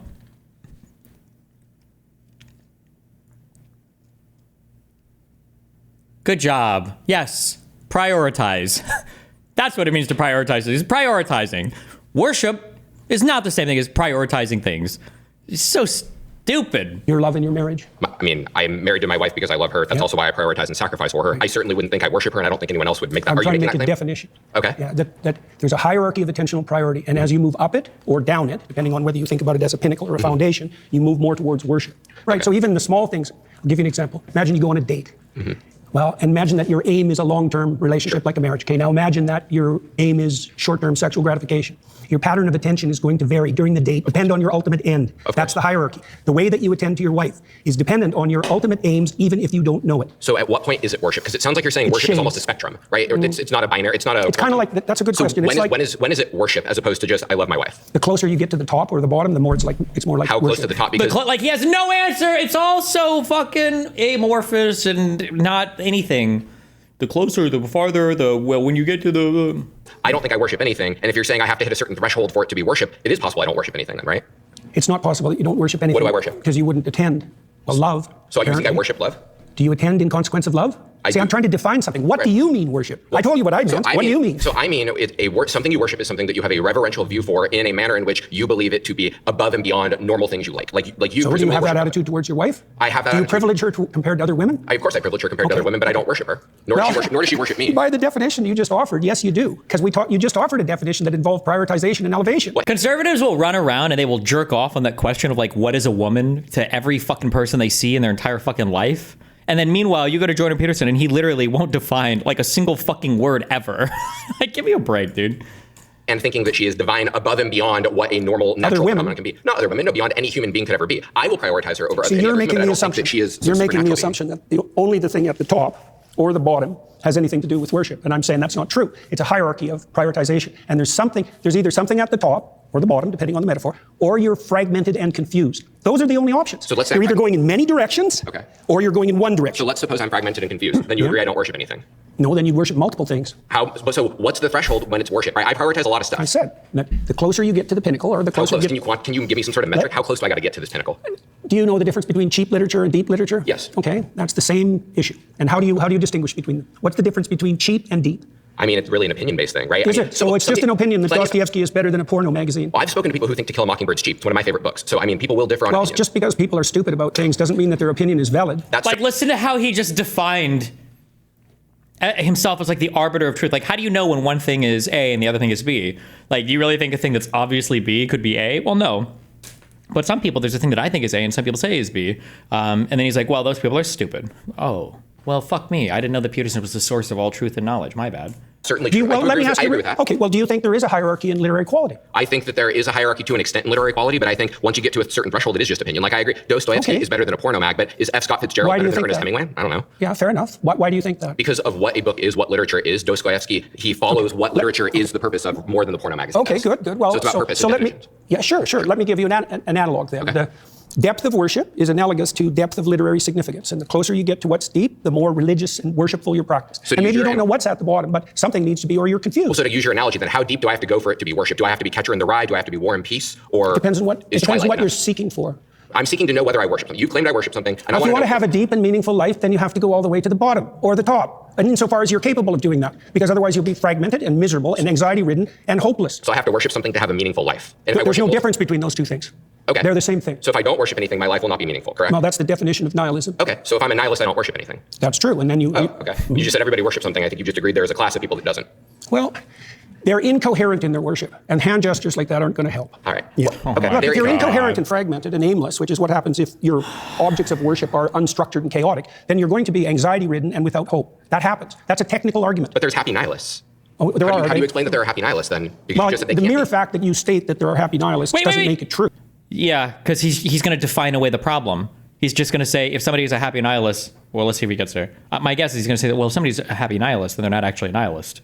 Like, what's your evidence? How do you measure nihilism, and how have you associated it with happiness? And what's your definition of happiness? And have you compared them to religious people? Because if you do, by the way, it's clearly the case that religious people over the long run have better mental health. It's a well-documented fact in psychological literature. Sure. So your claim is just a claim. Look at how he does this so much. He did this in our debate, right?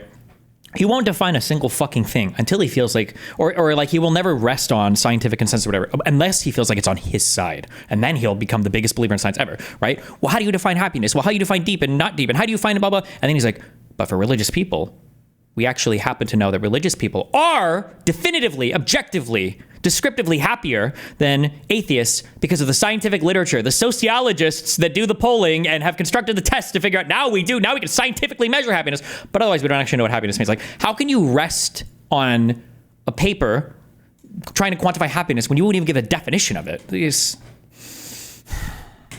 doesn't stand on anything. So you disagree with the claim that... Hi, what's up? Dude, Jordan Peterson's fucking bullshit about nihilism. He has no fucking clue what he's talking about. I wish I could debate him. Do you have any line to him at all? No, I don't even talk to him anymore. Goddamn. Here's we already talked about this. He'll make a descriptive claim about meaningful, and he just did it here. Meaningful is, like, living a meaningful life means sacrifice and worship. So sacrifice and worship is meaningful. Meaningful is sacrifice and worship. What makes either of those two things meaningful? Yeah, sure. So it's meaningful in two completely different senses. In one sense, meaningful is just a descriptive claim where it's just sacrifice and worship. But, like, what goal are you trying to achieve from any of that? Yeah, it's pretty dumb. Yeah. So the reality is nothing is meaningful, nothing is good, nothing is bad. These are just preferences that you have in your mind. And whenever you talk about something like meaningful, good, bad, what you're really doing is making descriptive claims about your own personal preferences. And like, it's just the truth. Like, there's no arguing against nihilism. Nihilism is just the truth. It's just your mind that makes up its decisions on things like, I like this, I don't like that. There's no truth outside of your mind that says what you're doing here is meaningful, but then he like always tries to shit on nihilists and say, oh, they're fucking evil and they're just gonna watch porn and like, I don't know, rape babies or something. Okay, true. Yeah. All right, I love you. Still watching. All right, well, I have a lot of notifications going off, so take care. Be careful. There exists even one happy nihilist. I didn't say that. Okay, would you agree there exists at least one happy nihilist in the universe?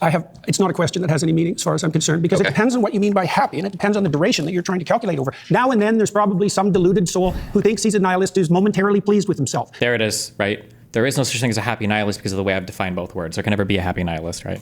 But as a long-term strategy to deal with the future, to get along with yourself and with others, it's sadly lacking. That's why Nietzsche warned that when God died, as he announced in 1850, that people would be flooded with pointless, anxiety-ridden, hopeless nihilism. And that was what would attract them to, for example, to the false gods of totalitarianism, which is exactly what happened. Because everybody worships something, even atheists who think they don't. Aren't there unhappy Christians or devoted believers? So worshiping something is neither sufficient nor necessary for happiness then? Well, terrible things can come your way regardless, and that does happen. But it's the case that even when circumstances become deeply troublesome, that how you're oriented makes a big difference. So I'll give you an example. So the book of Job deals with the issue of unfair suffering. So Job is a good man who has everything taken away from him in the most painful possible way. To settle a bet, right? With Satan, yes. And so he makes the axiomatic presumption that he won't lose faith in himself or in the spirit of being itself. And that helps him remain calm and forward-looking through his time of trial. Doesn't he absolutely curse God? No. His wife tells him to do that. Thank you. My final claim is that atheists accept Christian morality, but deny the religion's foundational stories. Okay. I mean, if Christian morality is literally going to be fucking, it's just going to be, like being good to people. He's going to define it in the broadest, most fucking boring way possible. Kill me. We have axioms for math. Why can't we have axioms for morals?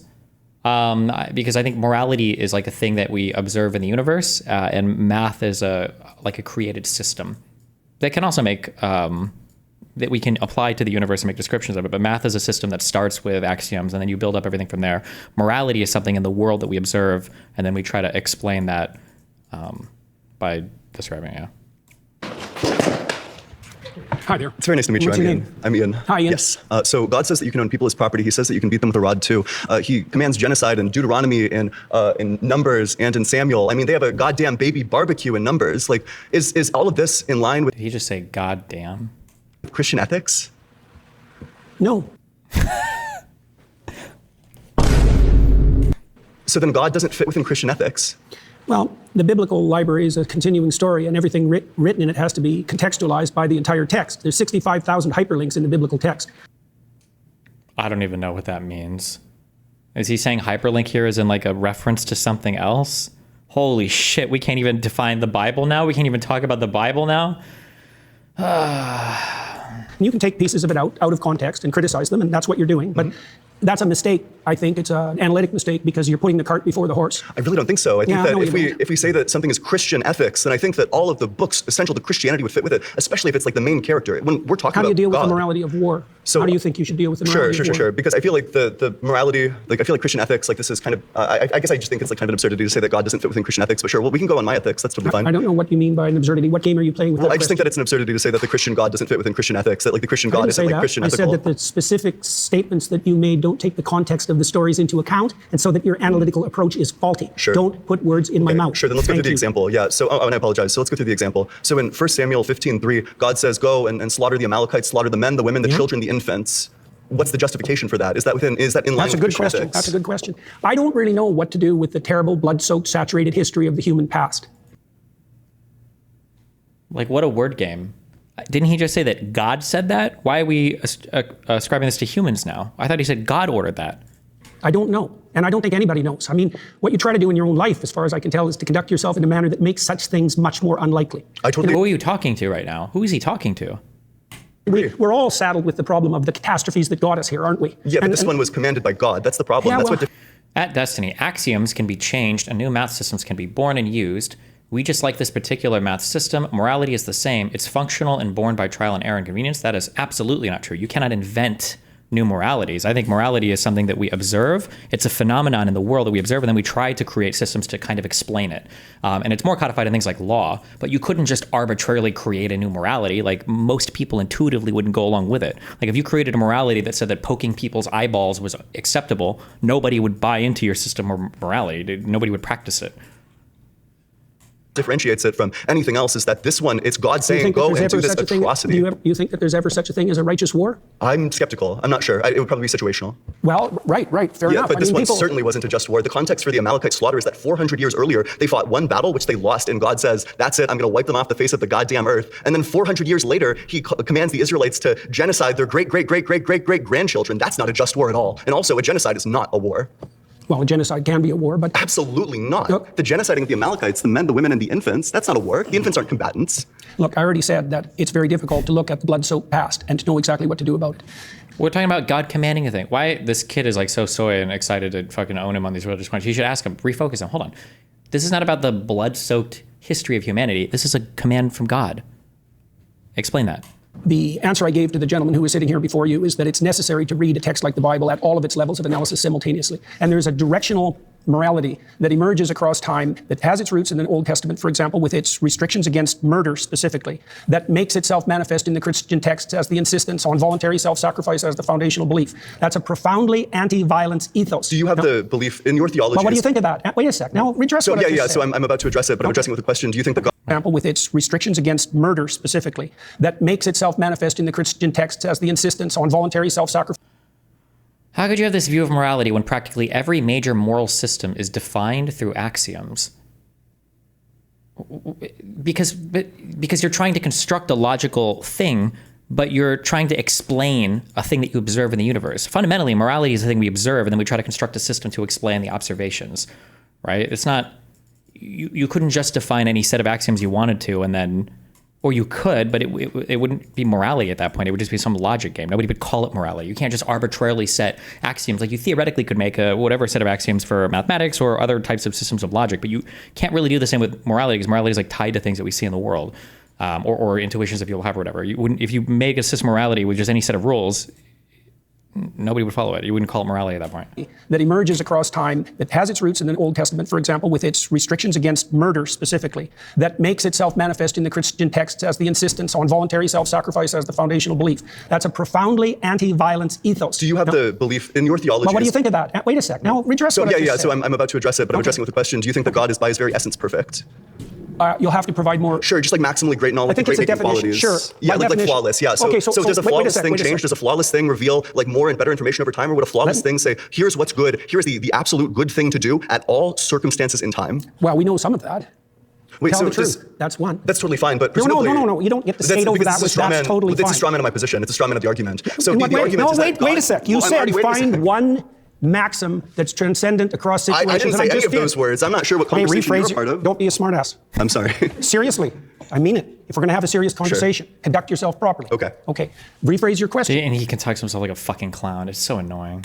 So that because I must have missed it, I tried to answer it. So in my mind, I guess by my lights, a perfect being doesn't change. A perfect being, if they're maximally good, maximally moral. Does our understanding of the perfect being change? Our understanding might, but how do we distinguish? Well, I agree. How do we distinguish between that, though, at the human level? How do we distinguish between our transforming understanding of perfection and perfection itself? We can only see through our own lenses. Presumably, a perfect being would be revealing all of these aspects all the time, especially if God's outside of time. I don't know how a God who's outside of time is revealing different things at different times. That just seems like incoherent to me. Imagine something that's perfect, and complete, okay, and it's trying to communicate with creatures who are anything but that. Well, they're going to get it wrong. Okay, now wait a sec. Do you blame that on the interpreters or the phenomena itself? Like, for example, are you perfectly attending to your conscience? Hold on. At the point in time when God is literally the one who created us, he could have created us in a way where we would always be receptive to these principles, where we don't have to go across like a learning curve, where maybe we'll understand like thousands of years in the future. Maybe we'll do it. Also, if you believe. Not to say any one religion is like better or worse, and as an atheist, fuck all religions, but like, I feel like this is one pro that Islam has, and when people do apologetics, you see Muslims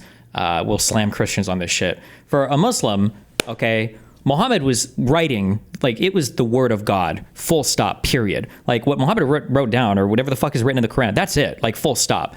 But Christians, it's like this never-ending game of interpretation, and different things said at different times by different writers might be interpreted. It's this whole clusterfuck autistic game of what the fuck, what is even in your fucking holy book, bro? Holy shit. It is actually so autistic. Oh my God. Believe in an all-knowing God, then free will is impossible. But Jordan Peterson takes it to like an even greater level of nebulous bullshit, of indecipherable nonsense. We will understand like, thousands of years in the future. Maybe we'll do it. Oh, also, if you believe in an all-knowing God, then free will is impossible because because you threw free will into the mix. Well, that was the answer to your question. Yeah, you said why wouldn't God?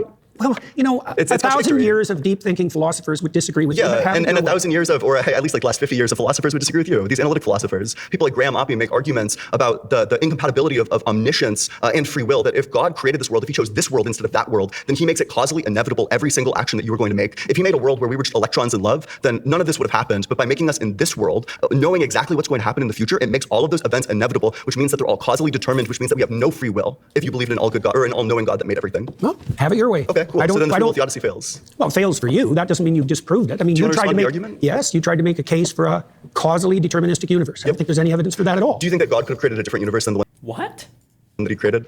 I have no idea. Okay, so then there's going to be a double bind, right? So either he couldn't have done it, in which case he lacks the power, or he could have done it, in which case we don't have free will, because he chose this world instead of that world, making the events of this world instead of that world inevitable with his infallible knowledge. I don't understand where you're headed. Well, it just means that the free will defense fails. Like all this, like under your view, if you want to have it fail, no problem. I don't know why it's relevant to the issue. Do you acknowledge that under your view, free will doesn't exist? No. Oh, then do you want to respond to the argument?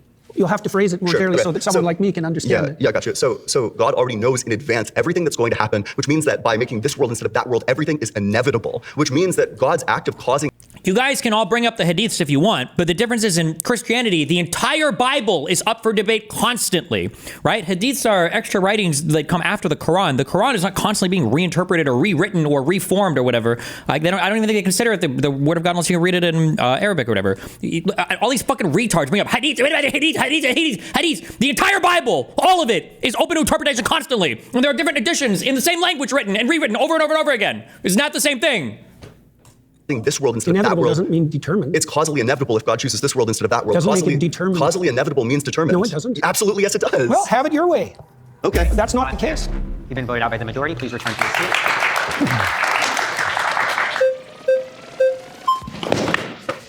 Jordan, nice to meet you. Very zippy. What's your name? I'm Liam. Hi, Liam. How are you doing? I'm doing well. How are you? Not too bad. I'm surrounded by atheists. My question to you, let me scoot in, would be, what does it mean to accept Christian values precisely, or Christian morality? It means to aim up as hard as you can, no matter what happens to you. Okay. Okay. So I think that that's a very broad definition of what Christian morality is. Yeah, but it'll come in handy at some point in your life. Right. But I think that many different disciplines and theologies. Well, you asked for a definition of what. Okay. Okay. It mean to accept Christian values precisely, or Christian morality. It means to aim up as hard as you can. I feel like I'm in a motivational speaker. No matter what happens to you. Okay. Okay. So I think that that's a very broad definition of what Christian morality is. Yeah, but it'll come in handy at some point in your life. Right. But I think that many different disciplines and theologies. Well, you asked for a truncated answer. I mean, there's other ways of representing the situation, but I wanted to give you something that was kind of foundational briefly. Yeah, that makes sense. It doesn't mean it's, exhaustive. Yeah. I could say that you would have to believe that Christ is God and he died for your sins, right? But that's in a very difficult way. Oh my God, we actually finally got Christ being referenced in regards to Christianity. We finally got a reference to, holy shit, it only took us an hour, 9 minutes, and 30 seconds to get here. Good job. Understand that's the same claim. Yeah. If there are other theologies and difficult way to have to believe that Christ is God and he died for your sins, right? But that's in a very difficult way to understand that's the same claim. Oh, so believing in Christ is just believing and aiming upwards. Thank you.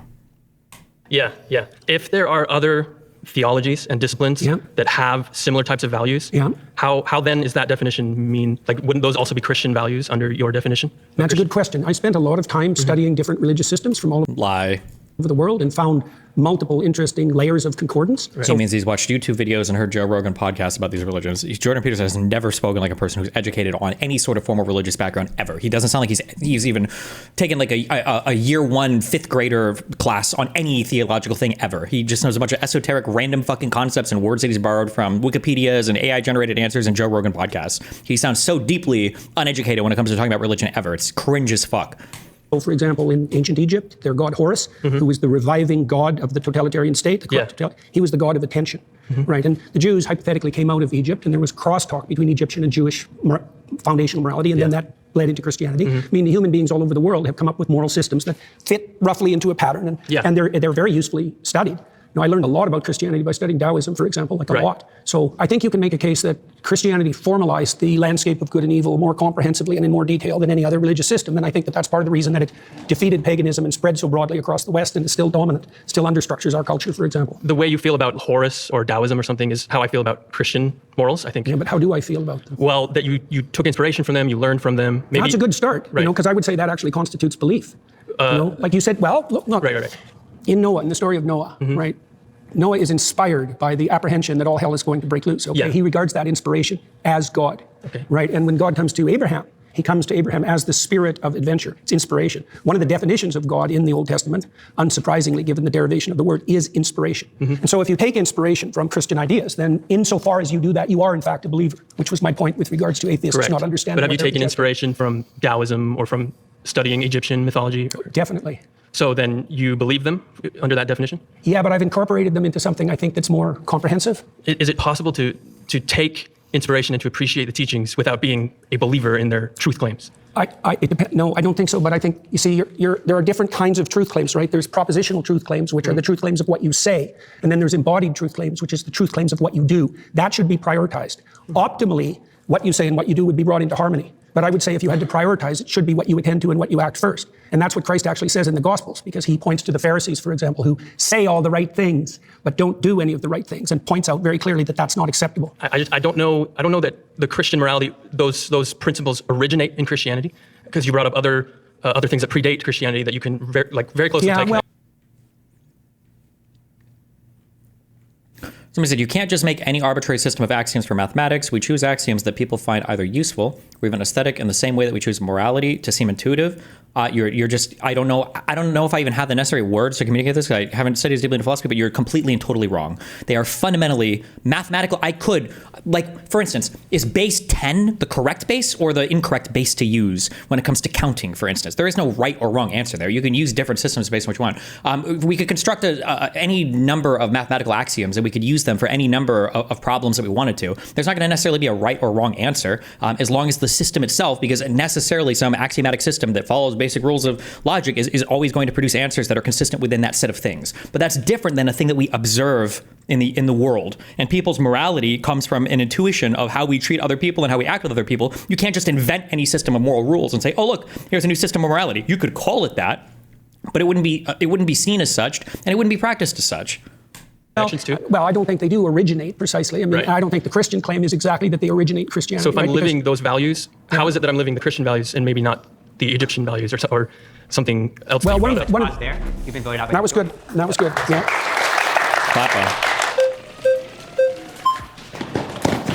Hi. Hello there. How are you doing? I'm good. How are you? Good. What's your name? I'm Kumari. So I was curious about this Christian morality that you're talking about, because a lot of my issues with Christianity have to do with the base morality of it, specifically with the idea of the rapture and how we see people that aren't going to come up with us with the rapture, and that concept of heaven and hell. I don't really agree with that morality, but if you could explain that to me and how I do agree with that, I would love to hear. Well, I can't explain the rapture to you because that isn't something I concern myself with, and that's more of a sectarian belief than something that's central to Christianity. Now, there's all sorts of evangelical Protestants who might disagree with that, but that doesn't have anything to do with me. You asked a deeper question with regard to, let's say, heaven and hell and judgment. Yeah. Well, that's a tough one, right? I mean, sin, you could put it this way, sin is what puts you in hell, right? And so then you might ask, well, how do you know you're in hell? How about you do anything to get out of it? Can I ask How you a about question? you know that you put yourself there? Do you think, is sin a part of Christian morality? What do you mean exactly? Sin is a part. The it's missing concept of sin? Okay, it's derived from an archery term, and it means to miss the target. Right, and so it presumes that there's such a thing as a sin. It's derived from sin, a part of Christian morality. What do you mean exactly? Sin as a part. The it's missing of sin? Okay, it's derived from an archery term, and it means to miss the target. Right, and so it presumes that there's such. That's true. I've never heard that definition of sin before. It might be. I've just never. I feel like feel like more people would mention that. Maybe it is true. Such a thing as a central target, and that you can miss it in many ways. And the consequence of that will be your life will be ridden with anxiety. Your life will be pointless. People will turn against you. Don't believe in sin at all. Well, do you believe in error? Have you made any mistakes? What if I believe that the mistakes that you make, that they're fixable, and so that no sin is finite, and that the I think you're confusing a usable morality system with a theoretical one. You can actually create a moral system. They just have bad consequences, so nobody uses them. Yeah, but I don't know if I don't know how we would describe it. I don't know why I'm arguing this. You can't, if you quote unquote construct a moral system, but nobody uses it, at least in common parlance, we wouldn't call that a moral system. We would just call it something different.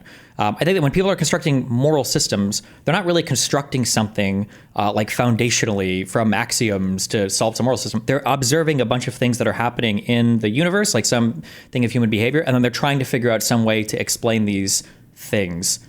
And then sometimes make predictions. Although I guess it depends on what moral system or like where you're going. But it's fundamentally a different thing than I think like mathematical systems that are like I don't even fucking know. What usually somebody in chat said that you're looking for like completeness and ability to solve particular problems or whatever.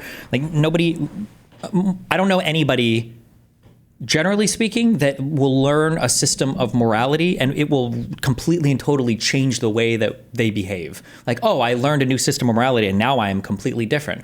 There are going to be some people that think they're completely different because there are like edge morality cases, maybe like things around like doing drugs or something. We're like, oh, look, I'm totally different morally. But like, not really. Like, generally speaking, like 99% of humans across all of human history roughly have like the same kind of moral intuitions. There's going to be stuff around the edges related to like LGBT stuff or related to, I don't know, like it's just some behaviors, but for the most part, like almost everybody's going to intuitively look at a situation and say, oh, torturing people is probably bad. Murdering people is probably bad. Stealing from people is probably bad. You know, destroying people's shit is probably bad. Like most people are going to agree on a ton of moral stuff. That's a Christian belief. The idea of hell, I don't believe in it. That's also a Christian belief, by the way. A Christian belief is hell? No, that there's no sin there's one. The sin against the Holy Ghost is unforgivable, but that's really the sin against the process that would enable you to learn. Okay. But there's a Christian belief that hell does exist, and if I commit sin, I'm going to go there, correct? Yes. So what if I don't believe in that? Like I think that when you, can I explain a little bit? Sure. Okay. I think that when you commit sin, that it's because of a lot of environmental factors in your life, like where you were born and who you were raised by. And so there are certain things that lead you down a dangerous path. And once you are dead, I think you're kind of removed of that person. There's no there are no factors of the earth that have to. What happens after death. Right. So I would ask you, in these times that you suffered terribly in ways that you thought would never end, do you believe that you had any causal role in that? Like, did you play a part in that? In my own suffering? Yeah. Maybe sometimes I would say that there was a part that I played in that. Okay, that's the thing to find out. I think that maybe it's like a concept of free will that I don't really believe in somewhat of free will, that I think that there are certain things in your life that lead you to do certain behaviors. And so when you commit those sins, you go to hell. I'm not too sure why you would still be reaping the consequences of that. Like I said, I can't address that. Do you believe that you can change? I do. Do you believe you can change for the better? I do. Do you believe that when you change for the better, you abandon the things you've done in the past that weren't good? I think that you can. Okay, then that's very much in keeping with Christian doctrine. Can you explain to me how that's in keeping with Christian doctrine? You believe you would go to hell for those things? You believe you can improve, yeah, right? And you believe that if you improved, you would let go of things that were impeding you. That's a sacrifice. You believe that improvement would be upward, and you believe that you have agency in that. Yeah, those are all Christian presuppositions. I guess maybe we have different opinions of what Christian morality is. Yes, sounds like it. So I think that my opinion of Christian morality is something that I don't really agree with, and maybe you would define that as like the foundations of Christianity. Let me give you an example. So if you want to atone, which means to unify yourself and unify that with the world, then the first thing you have to do is figure out what you did wrong and admit it. That's a confession. That was good. Thank you. Nice to meet you too. I picked Zena because I think she asked genuine questions. What's wrong with using a metric like well-being to decide whether something is moral or not? Well, because the question is, what is well-being? That's really what we're talking about, right? Because sometimes people define well-being as in different ways, right? And wasn't trying to win. Okay, well, hello again. Hi there. My claim is Jordan Peterson's framework for understanding Christianity is probably not the one that the Bible intended us to use. In regards to the way that you interpret the Bible, I don't see, you have said in some circumstances that there's not a way to kind of say whether or not ontologically the historical claims made by the Bible are true. Like, for example, the story of Cain and Abel. You've said that this story is like a meta-truth in the sense that it is it exists all throughout time, culturally. And the way that you define meta-truth, I don't see a distinction between that and like a metaphor, right? But and you also said you cannot meta-truth sounds way better, so. Say whether this story was true. You can say that it exists eternally, metaphorically, but you can't say that it's true. And if you can't say that there are historical facts being said in the Bible as stories that weren't really said with much ambiguity, how can we say that we can understand the Bible in the way that it's meant to be interpreted? Like, if you cannot make any claims about these stories, right? You don't know whether they're true or false. How do you know that your interpretation is the correct way? So that's why I picked you. You ask intelligent questions. Thank you. Yeah, that was good. What do they say? By their fruits, you'll know them. Okay. Right. Well, like, this is, like, correct me if I'm wrong. Where are my Muslims? When shit is written in the Quran, like, it just is it. That's it. It's true and real, right? This cuck shit of like, well, Cain and Abel, that's not a real story. They weren't really 800 years old. Well, there wasn't really an ark with two. Well, that wasn't really. Okay, well, what? Well, I mean, what was real? Did Jesus really come back from the dead after 3 days? Well, no. That was absolutely real. It's a resurrection of Christ. Okay, is it really the blood and body of Christ in church? I remember I got in trouble once in 6th grade. When did we do communion? No, not communion, confirmation. Because Catholics believe in this thing called transubstantiation, where the bread and the wine actually turn it the actual blood and body of Christ. And I remember asking my teacher, like, wait, if you were to do a DNA test on it, would it be Christ's DNA? Why don't we just clone him? I think I asked some stupid question. Like, she got mad at me. She's like, it's not like that. Okay, bitch. So one of the things I look at is the impact of what I'm doing, right? And so I know a lot of evangelical Christians, a lot of Catholics, a lot of Orthodox Christians, a lot of people from other faiths, and they've told me, like many of them, that they found my interpretations very helpful and that it deepened their faith. And so that's interesting because I wouldn't have necessarily expected that to be the case. And I've also talked to thousands of people who've told me that they came to understand the foundational stories of their culture better as a consequence of listening to me, and that they did everything they could to sort out their lives and that it worked. That's many different pieces of evidence that all converge on something like the practical and conceptual utility of my approach. Now, is it the same? There's a lot of approaches to biblical interpretation historically, and what I'm doing is possibly less new than you think. Yeah, I want to make a claim on whether this evidence is enough, right, to substantiate whether or not your interpretation is going to, be more plausible, right, be the most plausible. Because in regards it's an open question. Yeah, right. You bet. So in regards to how we interpret the Bible and how we see the Bible, something can add value to someone's life. An interpretation can add value to someone's life. An interpretation can connect you to your conception of what your faith is. But if it's the quote-unquote interpretation that God does not intend, that can lead to a plethora. That's certainly the case. That's why the medieval Christians were so concerned about heresy. Exactly. Yeah, because they felt, and that's why the Catholics objected so much to the Protestant Reformation, because they believed that the fractionation of Christianity would result in an indefinite fractionation, right? Well, and that's exactly what's happened. Right. So yeah, that's definitely a problem. I think one of the foundational principles, for example, there's a foundational principle in the Old Testament of hospitality, right? So what you want to do if you set up your local environment properly. It's like you're an annoying kid. Yeah, I'm an annoying adult too. Stay mad. Is to make it welcoming to people voluntarily. And so one of the ways you could judge the validity of the interpretation of the classic story is whether or not that interpretation might be regarded by someone as welcoming. Does that represent something you'd actually like to have if you were acting in your own interest in the long run? Right, and we can talk about that. Like protect you from fear might be another one. Exactly. So we can talk about like how these interpretations of the Bible, like if they kind of resonate with us. And I think that can in some case be some kind of like evidence. Oh, this might be true, but I think we need to ask: is evidence damning? Right? Is this evidence certain? Right. Yeah. So, but I do want to look at again the consequences and our understanding of this interpretation once more. So we look at again the story of Cain and Abel, and we say, yeah. So I believe this is a meta-truth. I believe that this story is resonant throughout cultures. That is all true and dandy. I'm sure that there is in some way, the story was put in here for the reason, right? To tell us about, fights between brothers. But also, you can't say I do know or I don't know that this story is false or true in an ontological historical sense as a historical fact. Were there two people like that were specifically referenced? Okay, I don't think that's knowable, but I'm not sure why it matters to you. So the reason why it matters to me. This retard is not giving even the most popular or most common beliefs that Christians would give. Also, he hasn't said what type of Christian he is.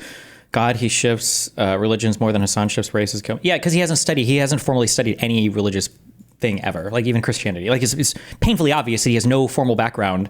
And when I say formal background, I don't mean like he's gone to college. Like he just doesn't know fundamentally about anything. He has like his own unique, you know what he is? He's a spiritual person. He's the equivalent of when you ask somebody like, are you religious? And they're like, yeah. It's like, oh, what denomination? And they're like, I'm non-denominational. The fuck does that mean? So what, do you believe in God? Kind of. I believe that the universe is God. It's like, okay, just suck a dick, all right? Is because we need to know how we should interpret the things that the Bible says. And many ways. Right, but like if we interpret... Sometimes poetry, sometimes history, sometimes facts, but for sometimes example, metaphor. The reason why it's important, right, very important, is because, for example, we can talk about something like God says, I believe it's like 1 Corinthians 15, 17, something about how belief in God specifically as someone who resurrected or as someone who died for our sins is important, right? But we have to look at, if we can interpret that as just like, you believe that God is a symbol of sacrifice. That is different from believing that there was an actual person named Jesus Christ who died on the cross for our sins. True. So if you believe one and not the other, that can be the difference between you going to hell and you going to heaven. So if we cannot make, like, we cannot say that we know whether or not certain historical facts in the Bible happen, like even as just like events, like because the events matter, because again, God dying for our sins on the cross was an event. If we can't say that we know these things happen, these things did or didn't happen, this then leads us to kind of like the conundrum of how do we know what we are meant to believe, what the Bible intended for us to believe, and this can be very, very important to like our fate. Do you see what I'm saying? I've got no disagreement with any of that. What sort of response do you want from that? How do you determine what's real and what's not real? What's a metaphor and what's actual truth? Because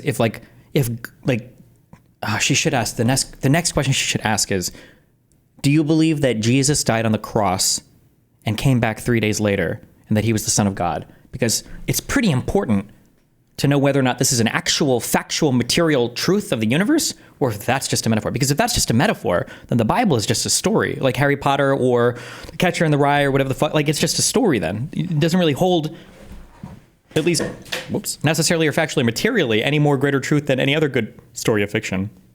He pushed me beyond the limits of my knowledge. Really? Well, there's so many things you can't know. I'm struggling. I know that the biblical stories are the foundation of Western culture.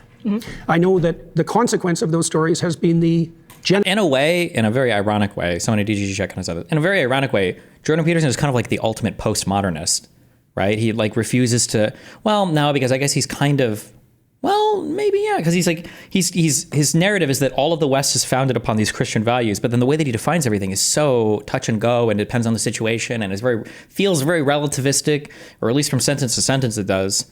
Genesis of a society that is in the main freer and more abundant than any societies have ever been. I don't exactly understand the relationship between those stories and that outcome, but it's not nothing. Right. But I don't know the answer to the questions that you're asking. You know, it's the case that forever when people have been interpreting religious stories, they wrestled with exactly the question that you just described. When is it fact? When is it poetry? When is it music? When is it metaphor? When is it ritual? When is it time-bound? But what I'm saying is that your interpretation of the Bible, if you cannot tell us, again, if these historical events happened or not, that can be deciding factor if someone is... Yes, she should ask specifically about the resurrection, because it's a kind of an important moment in Christianity. Like damned to hell for eternity, or if they go to heaven, right? So that's why I don't concern myself so much with that particular question. You don't care if you're doing the things necessary to go to heaven? Isn't that kind of sort of the point? If you're a Christian, is to act in such a way that's in concordance with the beliefs of, you know, how God thinks we should be acting, and the salvation from Christ and going to heaven means we're a good person. Like, isn't that kind of important? You don't care at all about it? Like, what's your guiding light, I guess? No, like that would be something that would stem more from an evangelical viewpoint. And I'm not putting that down, by the way. You're asking me a question I really can't answer. Okay. I'm not claiming even that my interpretations are canonically correct. I can only tell you the consequences of having released them into the world, let's say. Right. So I guess we've kind of come to a conclusion about that, which I've kind of wrestled with your framework and pushed it kind of to its end, at least in the way that you can answer my question. So I don't know that we can more wrestle with that. See, I guess the problem is, I don't exactly understand, I don't think anybody does, the relationship between fact and destiny. You know, well, they're different realms in a way, because knowing what the world is made of doesn't help you navigate through it. Not really. It doesn't. What? How not? Well, then why do you observe the world at all? Provide you with a foundation for navigation. But knowing the facts of the world is obviously useful. And the relationship between those two things, part of that's the mystery of Western civilization and the... Oh, it doesn't necessarily tell you how to navigate, I guess. Continued competition between science and religion. To bridge this kind of understanding between fact and destiny is like an important question that the burden is on Christianity to answer, and specifically interpretations of Christianity. And if we can't do that... Why is the burden on Christianity? What do you think about the watered-down consequence from Twitch to Hassan for openly supporting terrorism? It's a Hassan boon. It's good for him. It's just one day, so it's no significant revenue loss. It's like they were nice and polite, and they waited for him to end his stream, and then he gets to come back and he gets to claim victim narrative, and he's already got like a lot of good press recently for being victimized by the Trump admin, for being a Jew hater, and for having all like the puff profile pieces. So now he also gets additionally victimized by Twitch. Like it's all part of a good narrative for him. The burden is on Christianity to answer, and specifically interpretations of Christianity. And if we can't do that... Why is the burden on Christianity? Because it posits, right, that this interpretation, right, is going to be a way to understand God. But if it's faulty, right, that can, what evidence would you accept? That would be an interesting question, because I've seen people try to answer the question, and I've never really been moved, because I can always attack, and then it kind of gets to this point where the answer is I don't know. Well, here's an answer. Pause there. I'm sorry, that's time. Okay. All right. Well, thank you so much for that. Well, I definitely picked the right person. Thank you. That was very good. Thank you so much. Very good. I don't like talking to win, but there were portions of all the conversations that were truly productive, and that it's instructive for... Oftentimes when people say this, I've noticed this. I'm pushing back against this more. I'm going to spend a year doing this, okay? So just so you know, all right? Being a harsher defender of debate. When people say I don't like talking to win, or I don't like arguing to win, oftentimes what they're actually saying is I don't like any critical analysis of what I'm saying.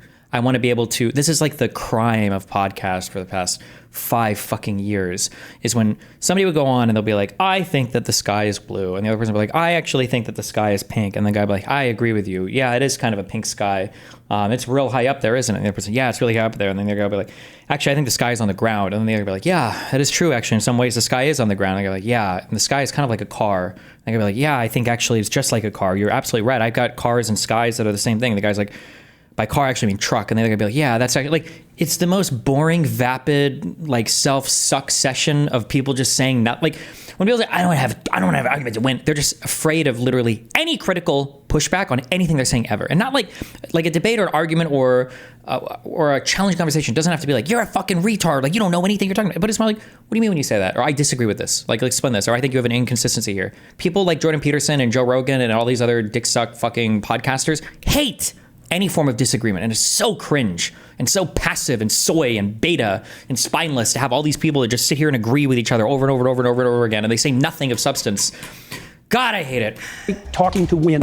But there were portions of all the conversations that were truly productive, and that it's instructive for people to see the distinction between a debate that's aimed at local victory and dominance, let's say, even of ideas, and a discussion that's predicated on mutual exploration and like mutual exploration. They should ask him, oh, what were 2 things that you feel like you explored adequately with other people, rather than being this actual ghost, this translucent, indecipherable monster who could never be pinned on a single position, and nobody had any idea what the fuck you were talking about, basically ever, right? And the only people that could barely understand you were doing a monumental amount of effort to try to construct, whatever the fuck it is you believe in, which I'm still not actually sure. I don't think anybody knows, like, what Jordan Peterson believes in, like, establishment of like a harmonious understanding and peace. Jordan Peterson, out of all of the kind of theists that are on the internet, he's one of the better ones in regards to just like being genuine as a person. But I do feel like that's so wrong. That's just whatever. He has a lot of, I guess, wordplay that can make it a little bit difficult and kind of just muddies the waters in regard to what we define as Christianity and atheism. Jordan Peterson, I credit to turning me into an atheist. I had a blast talking to him today. I think if the average person followed what Jordan Peterson said, they'd realize that fundamentally Jordan Peterson is not a Christian. In fact, uses many atheistic principles and operated under bad faith by seeming to forget what basic words meant when he didn't want to answer a question. His definitions can kind of shift a little bit depending on the moment, and I think that he wasn't afraid to flex that definitional muscle. I felt really good about our conversation. I thought that it highlighted some key issues in Jordan Peterson's theology. I hope he reflects on these issues and maybe deepens his perspective on them in the future. With Zena, she was able to build up such a rapport that he chose her in the end, and they were able to have an extended dialogue, which is something I had hoped for. So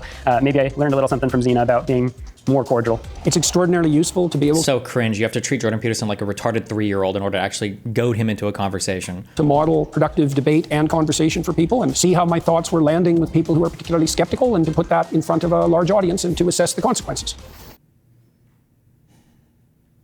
Oh boy.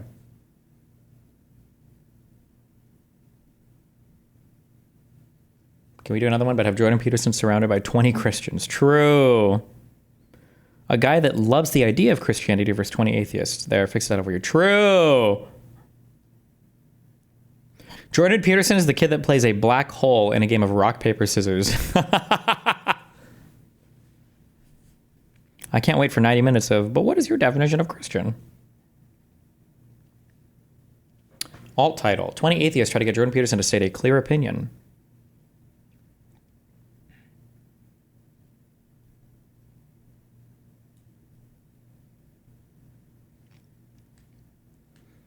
Atheists don't understand what they're rejecting. What is it? Something that you cannot understand.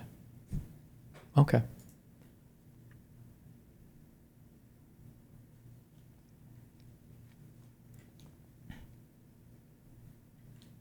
One secret atheist versus 20 atheists.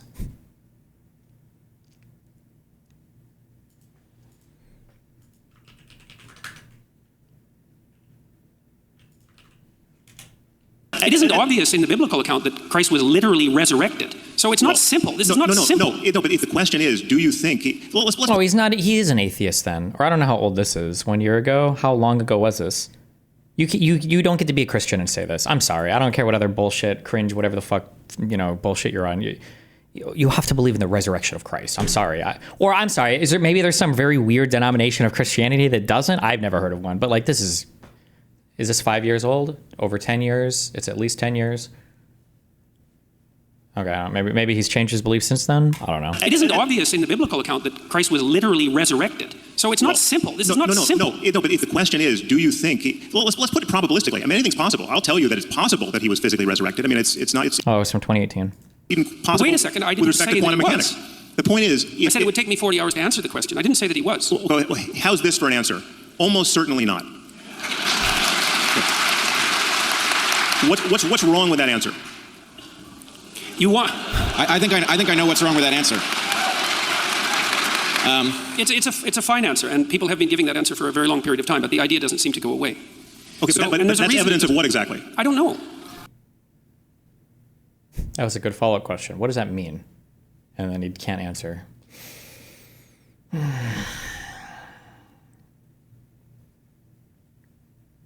Destiny. Non-denominationals are just Christians that don't want to adhere to any of the denominations' weird traditions. All Christians have to believe in the resurrection of Christ.